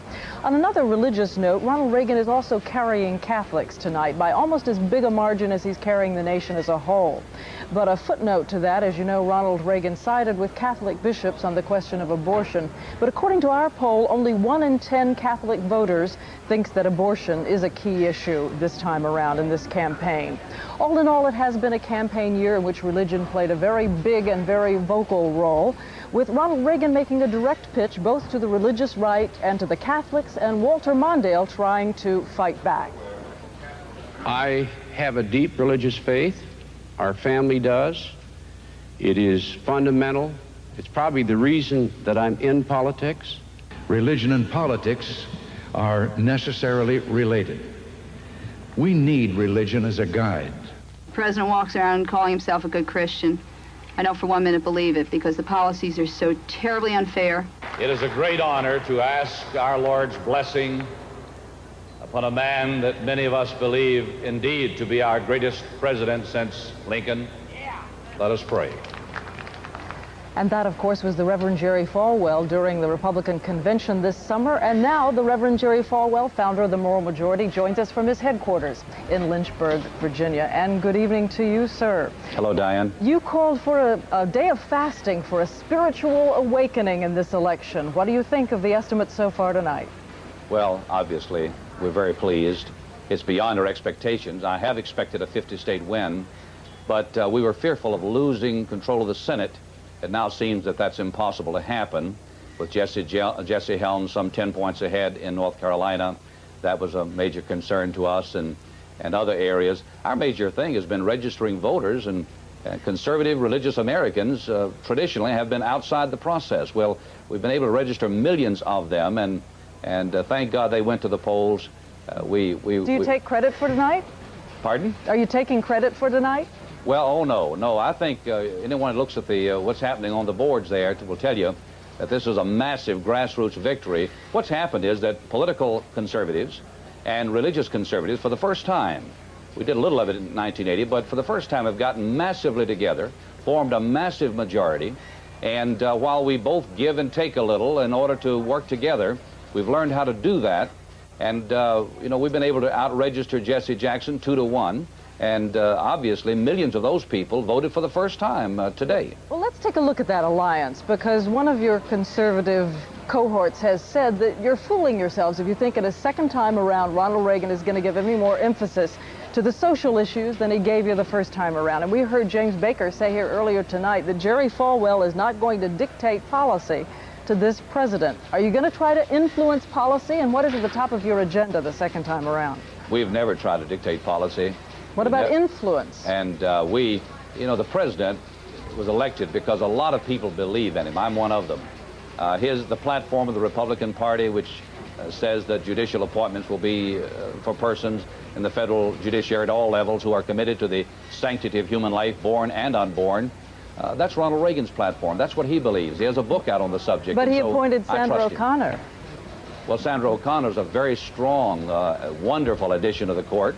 And I believe looking at her, I think you get an idea of what he'll be doing. And contrary to what Mr. Mondale said, I'll not be appointing the justices. Mr. Reagan will. And I don't plan to have any input. And Mr. Baker knows me quite well. I've never called him and asked for a favor in 4 years. And he won't be hearing from me the next 4 years. I happen to believe in Ronald Reagan, and I think a great majority of the Americans here do. You're confident that he will push to get you an amendment to ban abortion the next time around? Well, not to get me one. I think that's what he believes in. He is for volunteer prayer in public schools. He's for strong national defense. He's against abortion. He is as strong on the abortion issue as I am. And so Jerry Falwell is not getting his agenda, nor is Archbishop O'Connor or Archbishop Law. Ronald Reagan is Ronald Reagan, and I think the last 4 years he's performed masterfully, and that's why he found the conservative religious public massively behind him this time.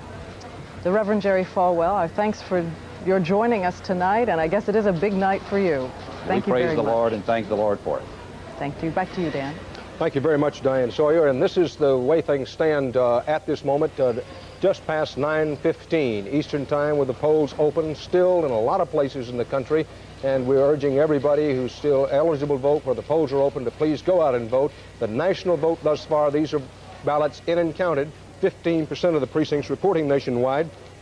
Ronald Reagan leads Walter Mondale 61% to 39%. Now, in the way that translates into the electoral vote, 270 electoral votes needed to win. Our CBS News estimate is that Ronald Reagan already has 349 electoral votes. Walter Mondale thus far has only 3. He's carried just the District of Columbia, and the question continues to be, can Ronald Reagan get a 50-state sweep? What will his final electoral vote total be? Richard Nixon got 520 electoral votes in winning the 1972 election. FDR got 523 electoral votes. Those are the two benchmarks for this half century. Look at this map, and you can see what a chance that Ronald Reagan has for an historic victory. The Reagan states in red. Walter Mondale, with only the District of Columbia, has 3 electoral votes. Ronald Reagan has 349. All those states in gray or white are undecided. Those are places where the decision is not yet in. The western states become increasingly important. That little flash in the right-hand side of your screen is the District of Columbia. It's so small, we have to bring the map up so you can see it. Mondale with the 3 electoral votes from the flashing District of Columbia. The rest of the map, red, going red for Ronald Reagan. These states in the western portion of the country now become increasingly important in determining. If someone says to you, well, no reason to go to the polls because it doesn't matter, it matters a lot if you're out in this section of the country where the polls are still open, because it matters. Does Ronald Reagan get that 50-vote sweep? What size mandate margin does he have? Does he get a working majority in the House? For those of you where the polls are still open, that decision is yours. You can be decisive with that. Our CBS News coverage of whether Ronald Reagan gets a 50-state sweep or not continues after these messages.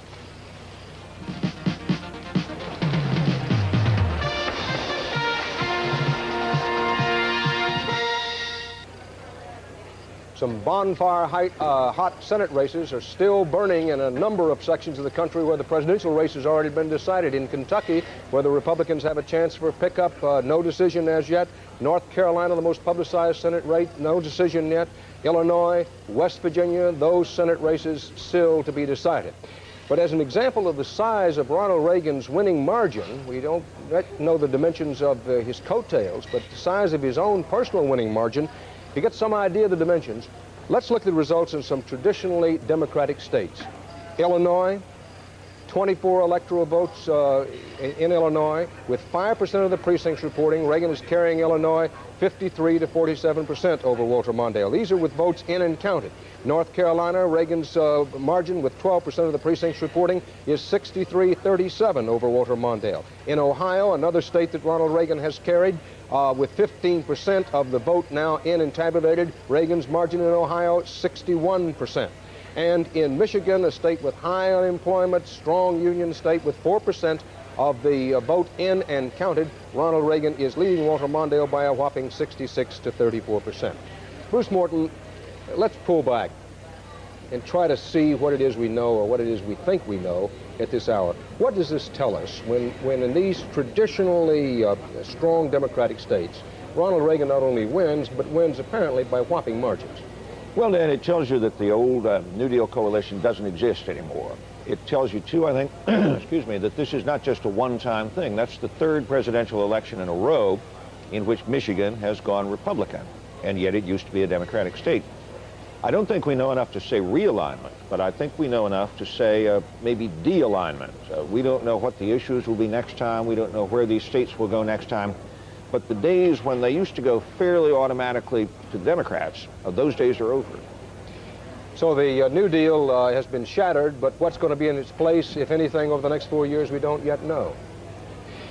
The national vote at the moment, this is with the votes actually in and counted. The national vote story looks like this: 16% of the precincts reporting nationally. Reagan leads Mondale on the order of 60% to 70%. In the vote, in the struggle for the Electoral College, 270 electoral votes needed to win. Ronald Reagan already over the top and crashing through the ceiling with 349 electoral votes. Walter Mondale has carried only the District of Columbia and has 3 electoral votes in the District of Columbia. So the story at this hour, and we're about to go off here for a bit, but the story remains a strong one and a very interesting one. What is going to be the size of the Reagan tidal wave, and what does it carry in with it? Dan Rather at CBS News Election Headquarters in New York.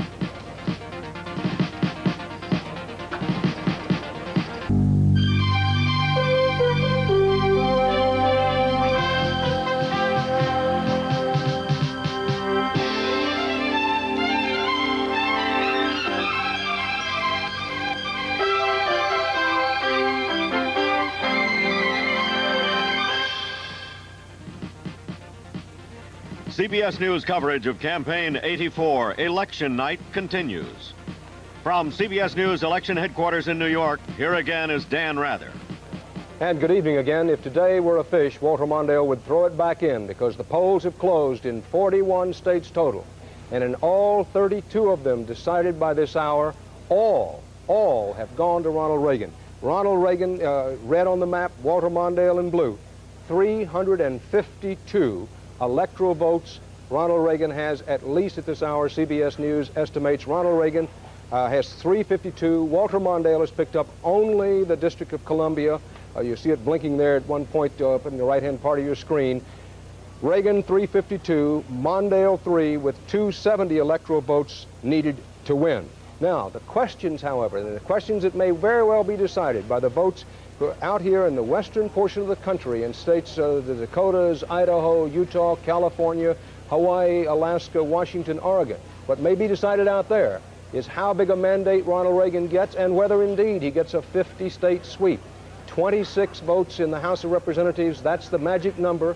Ronald Reagan would love to change the makeup of the House by 26 more Republican members or not. If he gets that, he figures he'd have a working majority in the House. That may be decided by the votes that are still out in the western states. Very important votes. Every vote out there counts and matters a lot in the presidential race, in addition to all the others, because it may very well decide what kind of mandate and the size of the mandate that Ronald Reagan gets. Now, 3 more states have just dropped in to the Reagan column. Let's look them over. In Vermont, the Green Mountain State, which traditionally goes Republican, it has gone Republican. Ronald Reagan wins Vermont. Wisconsin, the Badger State, with 11 electoral votes and some of the best dairy cattle anywhere on the planet. Ronald Reagan wins it. None of the dairy cattle voted for him, but apparently a lot of other people did. A Reagan sweep in Wisconsin.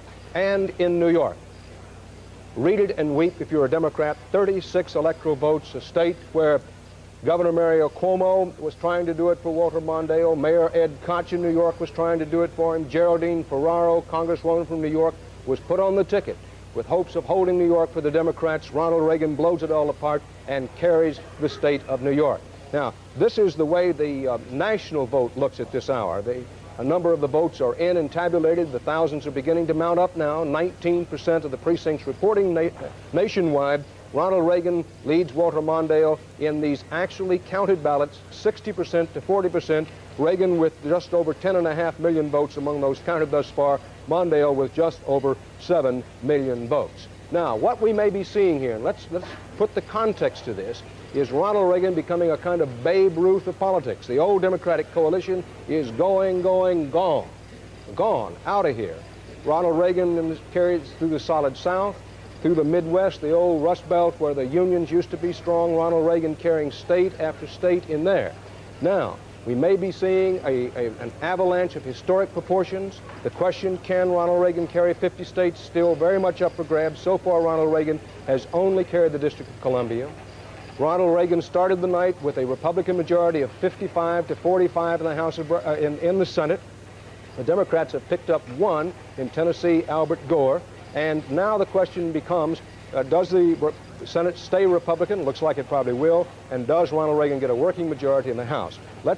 And just in from North Carolina, in the Tar Heel State, in the most expensive, the roughest, meanest, most publicized Senate race in anybody's memory, Senator Jesse Helms, the 2-term incumbent and champion of the new national right, on the basis of our CBS News estimates, that's interviews with the voters who left the polls and returns from sample precincts, Jesse Helms has beaten Jim Hunt, the Democratic governor, served 2 terms as governor, and this was a race which everybody said pitted much more than just stakes in North Carolina, because the effort was on. This Senate race, mind you, cost in excess of $21 million. Senator Helms, with a lot of money from out of state, and Jim Hunt, the Democratic challenger, with a lot of money from out of state, both spent tremendously in North Carolina.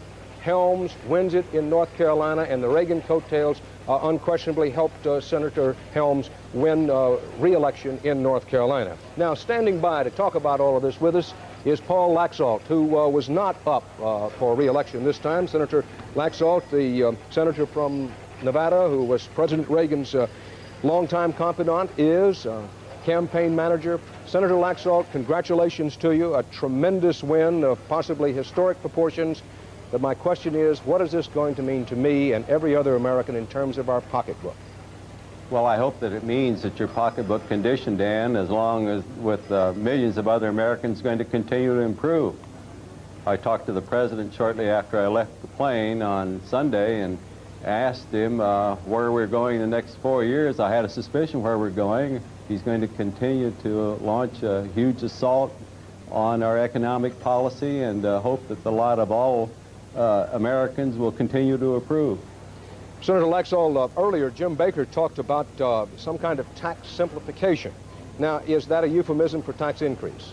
No, as far as the president is concerned, he indicated no uncertain terms on the campaign trail these last several days, which is a reaffirmation of what he's been saying all along, no tax increases. Well, does that mean then he's going to reduce the proportion of defense spending? Because surely with the national deficit being what it is, you can't have increasing defense spending and additional tax cuts. Oh, well, you can, because the president's policy has been that we can grow out of this deficit situation and that we simply provide the people with more finances and resources that they can do the job. I think that's going to be what we're going to see here, because this president feels strongly that the policies he's pursued has worked, and I don't think anyone can seriously question that. How about the social agenda, Senator Laxalt? The prayer in schools, a constitutional amendment for prayers in school, an amendment banning abortions. Is the president determined to push that social agenda in his second term? I think he's going to continue to be determined to push that social agenda and attempt this time to be more successful than he was in the first 4 years to get it through the Congress. Have you talked to him about that? Will he interpret this as a mandate to push for that agenda? I think so. When you consider the various states that felt strongly about the social agenda, and they are principally in the South, of course, I just think it's a clear message to Ronald Reagan and the people of the country that the social agenda is important, extremely important to millions of Americans. Senator Laxalt, we've been saying all evening that the president needs to get a net change of at least 26 additional Republican seats in the House of Representatives to get a working majority there. Would you agree with that assessment? Well, I think 26 would certainly help because that recaptures the loss that we had last time out. A lot will depend, Dan, on the nature of the Democrats who are elected. And we have a number of Democrats, principally in the South, with conservative leanings.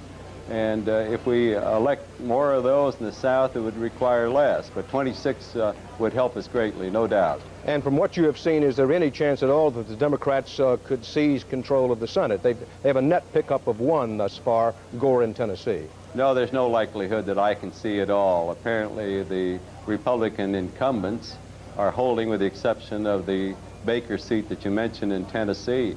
As a matter of fact, there's a chance of a pickup of 1 or 2, so I think the Republican situation in the Senate seems secure. Thank you very much, Senator Paul Laxalt of Nevada, where Senator Laxalt is talking about the possibility of a Republican Senate pickup. Nebraska would be one of the places that he would be talking about. Our CBS News coverage of the campaign 1984 election results continues after this.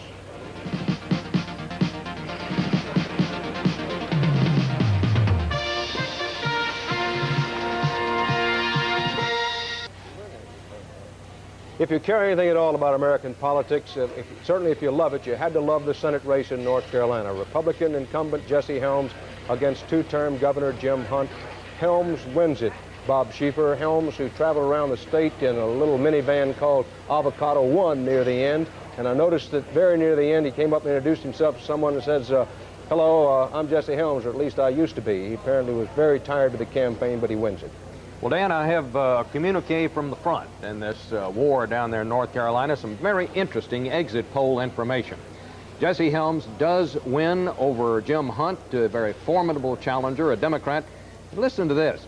Jesse Helms got 13% of the black vote. Now, I happen to know from a source in that campaign that they thought they were going to get so few black votes that they didn't even poll in the black community. He got only 5% of the black vote down there in 1978. This time he gets 13% of the black vote. 29% of the Democrats told us that they voted for Helms. 35% of the whites told us that they voted for Hunt. So again, in a southern state, we see a Democrat unable to carry the white vote. I would think the Helms people and Senator Helms himself be watching the race in Illinois between Charles Chuck Percy, the Republican incumbent, and Paul Simon, the Democratic congressman, trying to unseat him because Percy's chairman of the Senate Foreign Relations Committee, and they will be pulling for the Democrat up there.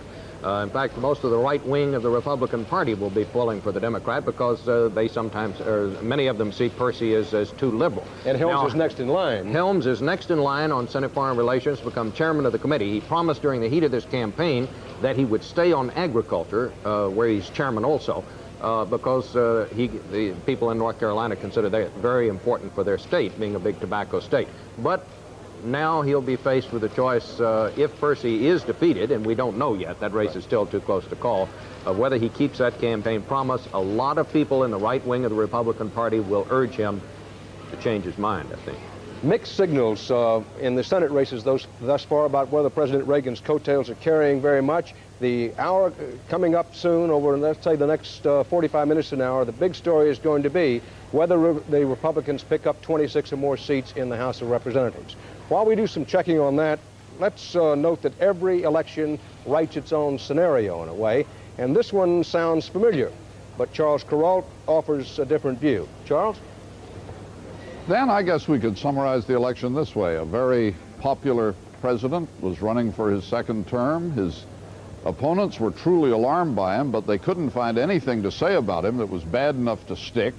The people just liked him, that's all. I'm not talking about President Reagan.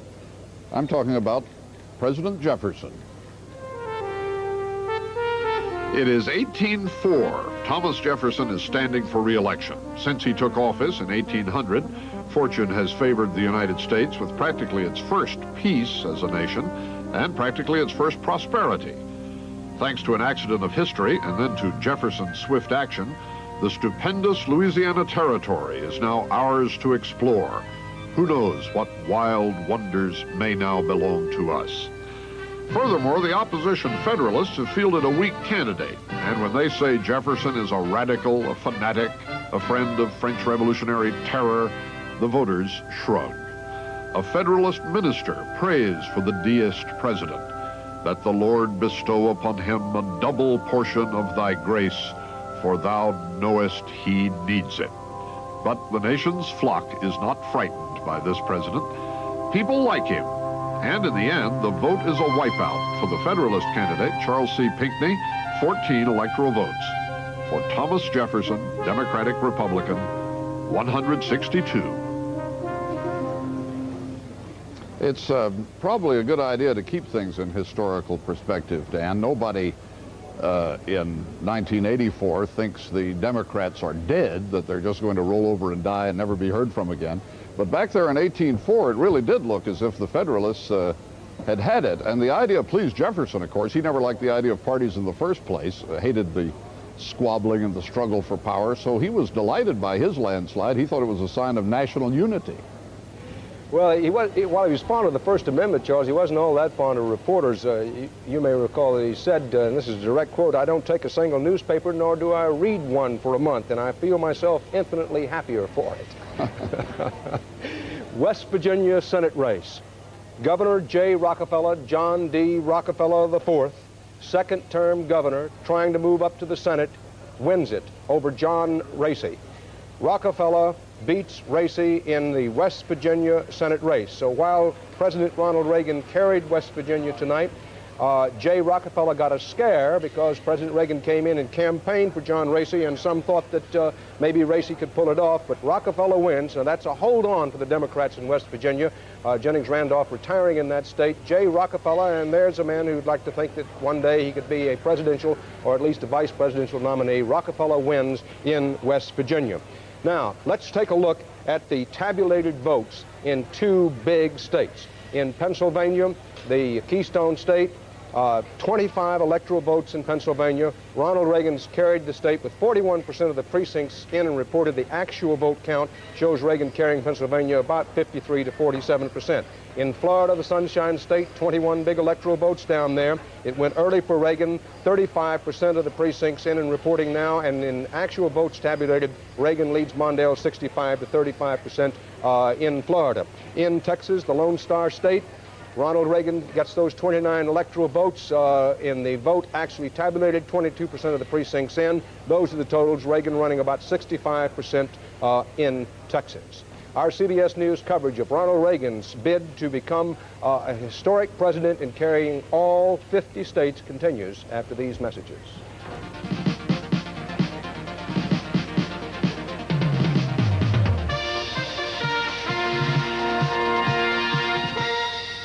And good evening again. A possible historic presidential election evening in the making. The story still Ronald Reagan all over the map.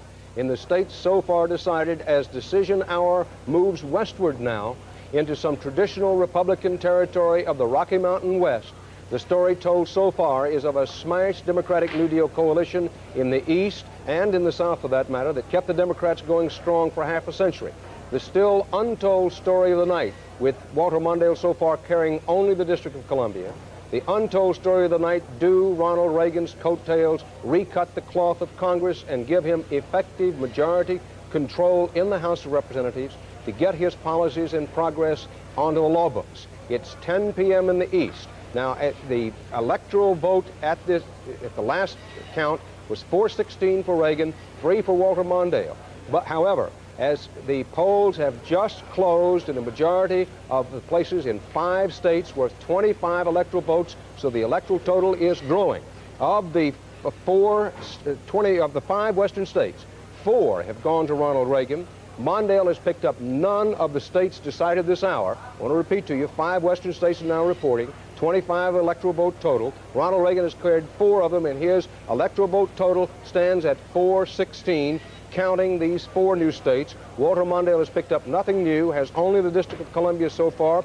However, Iowa remains in the undecided category. There is a chance where what amounts to Walter Mondale's prevent defense to prevent Ronald Reagan getting a 50-state sweep might come into play. Iowa, undecided. Now, let's look where the places where Ronald Reagan's electoral vote total has grown just in the last few moments. In Utah, probably the most Republican state in the Union, 5 electoral votes, Ronald Reagan wins them. This state gave Reagan his biggest majority the last time out. The Beehive state, Utah, goes for Ronald Reagan.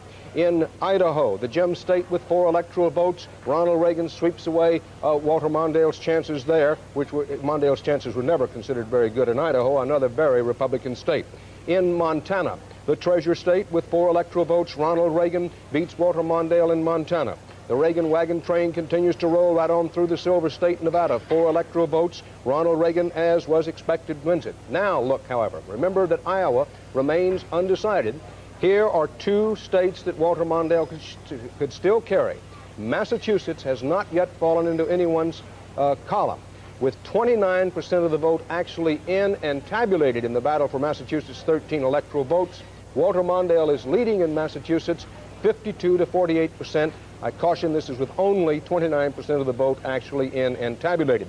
The Democrats have already held on to the Senate seat with the election of Lieutenant Governor John Kerry in Massachusetts. And in Minnesota, Walter Mondale's home state, the North Star states, 10 electoral votes still very much up for grabs. With 2% of the vote in and tabulated in Minnesota, Mondale is leading Reagan 57 to 43%. Again, a little yellow flag caution. That's with only 2% of the precincts actually in and reporting. Now, in the Iowa Senate race, one of the more watched Senate races anywhere in the country, Senator Roger Jepsen, a Republican, on the basis of our CBS News interviews with voters as they left the polls today, Jepsen has lost in Iowa. Tom Harkin, 5-term U.S. Congressman, a Democrat, has beaten Senator Roger Jepsen in Iowa. We want to be talking about this because Harkin's campaign was based on casting Jepsen, the Republican, as a big spender, called him Red Ink Roger Jepsen, and Tom Harkin picks up a Senate seat for the Democrats in Iowa.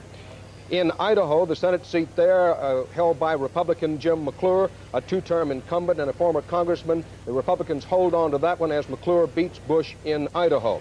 In Rhode Island, Senator Claiborne Pell, 4-term incumbent and the ranking Democrat on the Senate Foreign Relations Committee, has beaten back the challenge of Barbara Leonard, a businesswoman with no previous public office experience. Another of the 10 women who were trying for the Senate is beaten as Pell holds on to that seat for the Democrats in Rhode Island. Well, Bob Schieffer, in the midst of this enormous Reagan tide, this tidal wave, there is some good news for the Democrats in that they've picked up a net gain thus far of 2 seats in the Senate. Tennessee and Iowa. Roger Jepsen was thought to be the most vulnerable Republican senator running this year. You know, he had all kind of problems, Dan. He's the senator, you know, who joined the health spa out in Iowa. It later turned out that that place was closed down as a house of prostitution. It was just one thing or another. He got a lot of publicity when he tried to, or used his senatorial immunity to try to explain away a traffic ticket. He just didn't have a very good year. Harkin was thought to be a good candidate from the beginning, and as you said, this was always thought to be Walter Mondale's best chance next to Minnesota out in the Midwest. A little exit poll information here. It was the farm vote that went for Harkin, 53 to 46%. The farmers in Iowa have had a real tough time of it. They have not shared in the Reagan recovery. Women went for Harkin, college graduates for Harkin, and the main reason that voters cited was the economy. 31% of the people out there said the economy was the issue and voted for Harkin. Well, Bob, we still continue to get mixed signals about what the public wants in terms of the Senate. The evening started with Ronald Reagan and the Republicans having a 55-45 bulge in the Senate. The Democrats now have a net gain pickup thus far of 2, Gore in Tennessee and Harkin in Iowa. However, in terms of the mandate, you still have to believe where it's going to be decided is in those House races, and whether Ronald Reagan can get 26 or more additional Republican seats in the House. Among the Senate races still outstanding, the Republicans still have a chance to pick up in Kentucky. Dee Huddleston, the Democratic incumbent in Kentucky, is in a very close battle apparently down there. We still have not called that race. That was one that the Democrats were supposed to win. You know, I think one of the things we should talk about, Dan, is a lot of people wonder, well, why is it when you have a Reagan landslide like this one is, that it doesn't have an effect on these Senate races? One reason, I think, is that Senate races these days, because they get so much publicity, so much television, pretty much operate in their own orbit. Another reason I think we can point to tonight is that in many of these races, the Republicans' best candidates didn't run. Delaware, for example, Pete DuPont was the Republican thought to have the best chance to beat Joe Biden there. He did not run this year. Down in Tennessee, we talked a little earlier about Lamar Alexander, a very popular governor there, who chose not to run for the Senate. So in each of these cases, I think that individual things like that have had some impact, just as in Iowa tonight. I don't think you can draw any national conclusions from that race, simply because Jepsen just had such a controversial time of it when he was in the Senate. Also, Iowa has a reputation for throwing out incumbent senators. They've done a lot of it in recent years. They really have. They really have. Leslie Stahl, we're seeing some Republican inroads in the House thus far, but not real deep cutting by the GOP, at least not yet. Not yet, but we have 3 veteran Democratic incumbents who have been defeated by Republicans tonight. In at least 2 of these, Ronald Reagan went and campaigned in that district, and it's safe to say that he made a big difference. Let me tell you what they are. First, in Missouri, in the St. Louis suburbs, the Republican John Buechner has defeated Robert Young, who has been in the Congress for 4 terms. Ronald Reagan went there, as I said.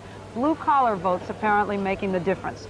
Over in Connecticut, in Waterbury, Ronald Reagan had a huge rally in Waterbury, Connecticut. Bill Ratchford, the Democratic incumbent, has been defeated by 27-year-old John Rowland, who wrapped himself around Ronald Reagan in his campaign ads. In New Jersey, veteran Joseph Minish has been defeated by Dean Gallo, a state assemblyman. Here is another man who ran on Ronald Reagan's tax program, Dean Gallo, and attacked Minish for being too liberal. That district was redistricted, and it went against Minish, who has been in Congress for 11 terms. So there are 3 veteran Democratic incumbents who have been defeated. But then I have a case here in Delaware where an incumbent Democrat is held on from the class of 1982. Tom Carper has beaten Elise DuPont, the Republican, the wife of the governor there. We'll be talking about women as the night goes on. She was defeated. So we have sort of a mixed result. And it's a little too early to tell if Ronald Reagan is going to get that mandate, Dan. We don't know yet. Well, in the House, Leslie, let's review that the Democrats came in tonight in the House of Representatives with an overwhelming majority, 267 to 166. We make that read, I think, on the graphic you've been showing us, maybe 268 to 167, because that's the way the House was before 2 members died. But nonetheless, the Democrats have an overwhelming majority in the House. What we're talking about is getting a working or ideological majority.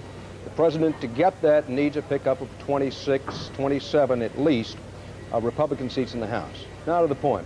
As of this hour, and what little we think we know right now, what are his chances of doing that? It's hard to say. It looks as though he's heading toward a significant victory in the House. Significant would be 20 or above. It's probably not going to be 26, but it will be very close, and that will make a difference on a lot of key votes. And maybe we just ought to say, when you say it probably won't be at this hour, we're guessing, because returns on these House races sometimes come in very slowly.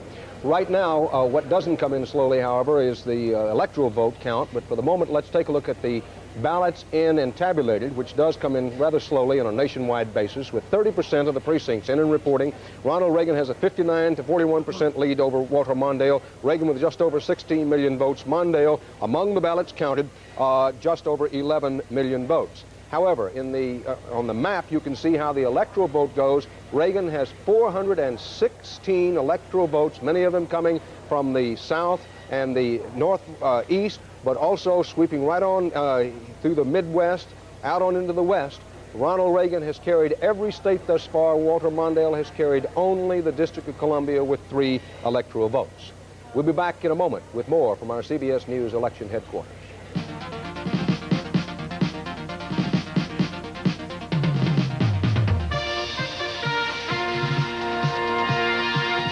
In Tennessee, Albert Gore gets that. Tom Harkin has beaten Roger Jepson, the incumbent Republican in Iowa. So the Democrats have picked up 2 seats in the Senate. The Republicans still retaining control of the Senate, and they're expected to do that. The question still begs, is Ronald Reagan's coattail long enough, strong enough to pull in a working ideological majority in the House? The Democrats are assured of retaining actual control of the House, but if Ronald Reagan can pick up 26 or more Senate seats in the House of Representatives, there's reason to believe he'd have a working majority. Now, at our last look, the needle was sort of pointing in the direction of, well, maybe Ronald Reagan will not get enough House seats to give him a working majority in the House. We still don't know whether that will be the case or not. And if you want to watch and say to yourself, well, now, what's important from here on out in this election? Ronald Reagan is going to be our new president. No question is more important than that question of, does he get a working majority in the House of Representatives? Now, the polls remain open in a number of western states. Any place in the country where the polls are still open, if you're a registered voter, we urge you to go to the polls and vote. Your vote does matter. It matters in the presidential races. We've said before, it matters in this regard. President Reagan, his aides, the Democrats, the Senate and the House are all going to be looking at the size of the Reagan mandate. It does make a difference. If you believe Ronald Reagan, you want him to carry all 50 states and the polls are still open, you're registered to vote, go out and vote that way. If you don't want him to do that, if you want to get Democratic incumbents to retain their seats, then go out and vote that way. The point is, if you're eligible, the polls are still open in your area, vote. Then come back and watch our coverage. Dan Rather at CBS News election headquarters in New York.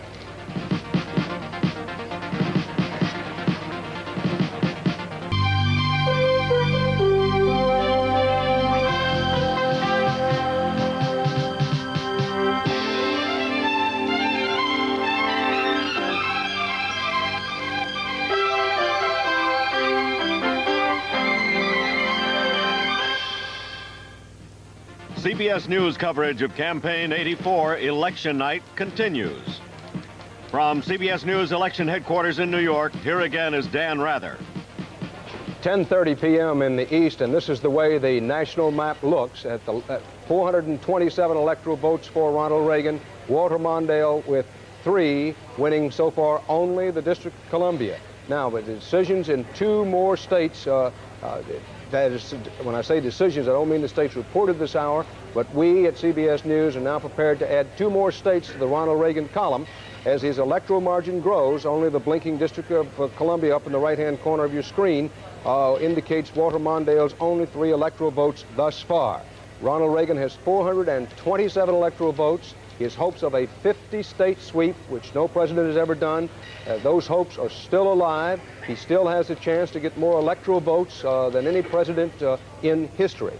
Now, in the state of Iowa, our CBS News estimate is at this moment that President Reagan has carried the state of Iowa. And let me correct myself and say that this is on the basis of a CBS News exit poll, our interviews with actual voters as they came out of the polling places. CBS News puts the 8 electoral votes that Iowa has in the Ronald Reagan column. Now, this is a case of the president's coattails not extending to the Senate race because a Senate incumbent, Roger Jepson, has been beaten in Iowa by the Democratic challenger Tom Harkin, but Reagan keeps Iowa in the presidential election column for himself. And in Wyoming, 3 electoral votes, Ronald Reagan, as expected, beats Walter Mondale in Wyoming. Now, the big story that remains to be decided is, does Ronald Reagan's coattails extend enough to give him a working majority in the House? And Leslie Stahl, we're now beginning to see enough results to get the answer to that question, aren't we? We are, Dan. CBS News is ready to estimate, on the basis of tabulated votes, that Republicans will pick up around 14 seats. That's a little less than we had thought when the night started, given the enormity of the landslide, particularly in electoral votes. 14 is less than I think even the Republicans had thought originally. They were talking about 20 seats. But let's look at what this means. The current House is made up of 168 Republicans, 267 Democrats. According to our CBS News estimate, when the night's over, the Republicans will have 182, the Democrats 253, for a net gain of about 14. As I said, that's a little surprising. We have some reason, an explanation for it. A lot of key demographic groups are splitting their ticket. The majority of Catholics voting for Reagan, turning around, voting Democratic for Congress. Working women, 51% of working women voting for Ronald Reagan, turning around, voting Democratic. We have young voters voting overwhelmingly 2-to-1 for Ronald Reagan, voting 49% for a Democrat, and the same in the South. In the South, Ronald Reagan is beating Mondale 60 to 36%, but they are splitting their vote when it comes to the Democrat. Let me give you two examples of incumbent Democrats who are expected to lose, both extremely vulnerable. They have held on tonight. First, in Ohio, in Toledo, a woman, the incumbent Marcy Kaptur, class of '82, has defeated Frank Venner, the Republican. Dan, he's a TV anchor man. He's the Dan Rather of Toledo, Ohio. Now, who is this? This is Frank Venner, has been defeated by Marcy Kaptur. He is the Dan Rather of Toledo, Ohio. Well, I hope you've been defeated, gotten his approval. Been defeated. Well, I can relate to that. I'd like to say, Leslie, that he's the Dan Rather of Ohio. Toledo, Ohio. He may have been beaten, but not defeated. I'll go with that. I endorse that. Can I tell you about another? Let's move quickly along. Please, let's move quickly along. In Indiana, in Muncie, the incumbent Phil Sharp has won re-election against a conservative Republican, Ken McKenzie, who latched on to Ronald Reagan's coattails and did not win. So, Dan, you see that the Democrats who ran ads urging voters who were going to vote for Ronald Reagan to vote for Democrats as an insurance policy against too much of a conservative tide in the Congress seem to have been successful with that approach. 14, as I say, is not that significant a victory. Well, we need to say that this is our CBS News estimate. As we've tried to say many, many times before, that figuring out how the House is going to go is a very difficult and dangerous line of work. That's our estimate at the moment.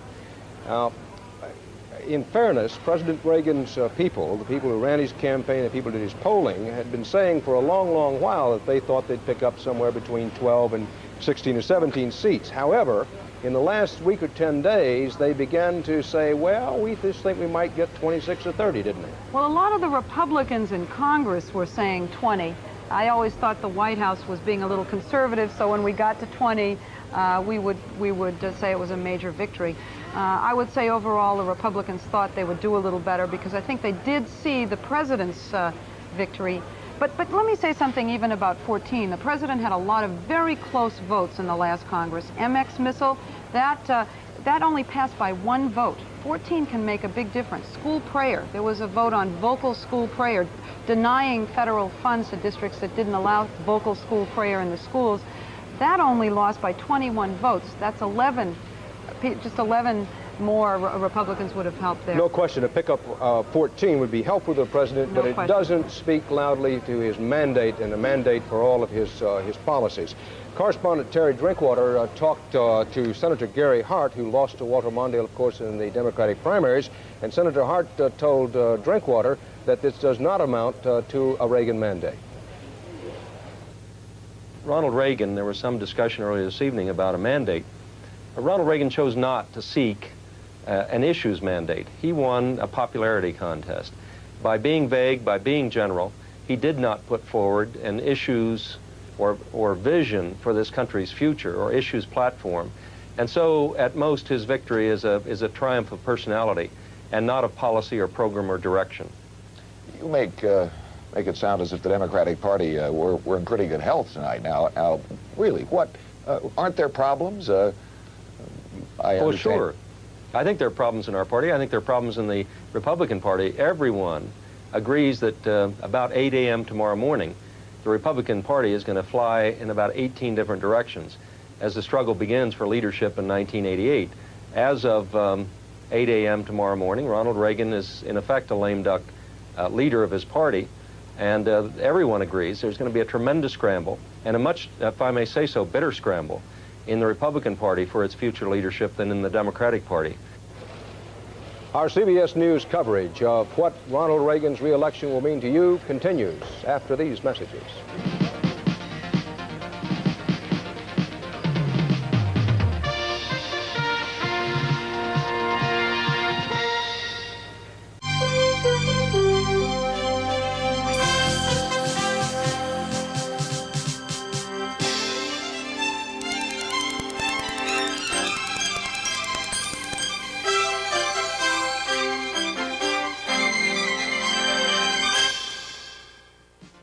CBS News coverage of Campaign 84 Election Night continues. This portion is sponsored by General Motors. Extra time, extra effort, and attention to every detail. GM is committed to excellence. By Sun Company, where there's sun, there's energy. And by AT&T, we're reaching out in new directions. And now from CBS News election headquarters in New York, here again is Dan Rather.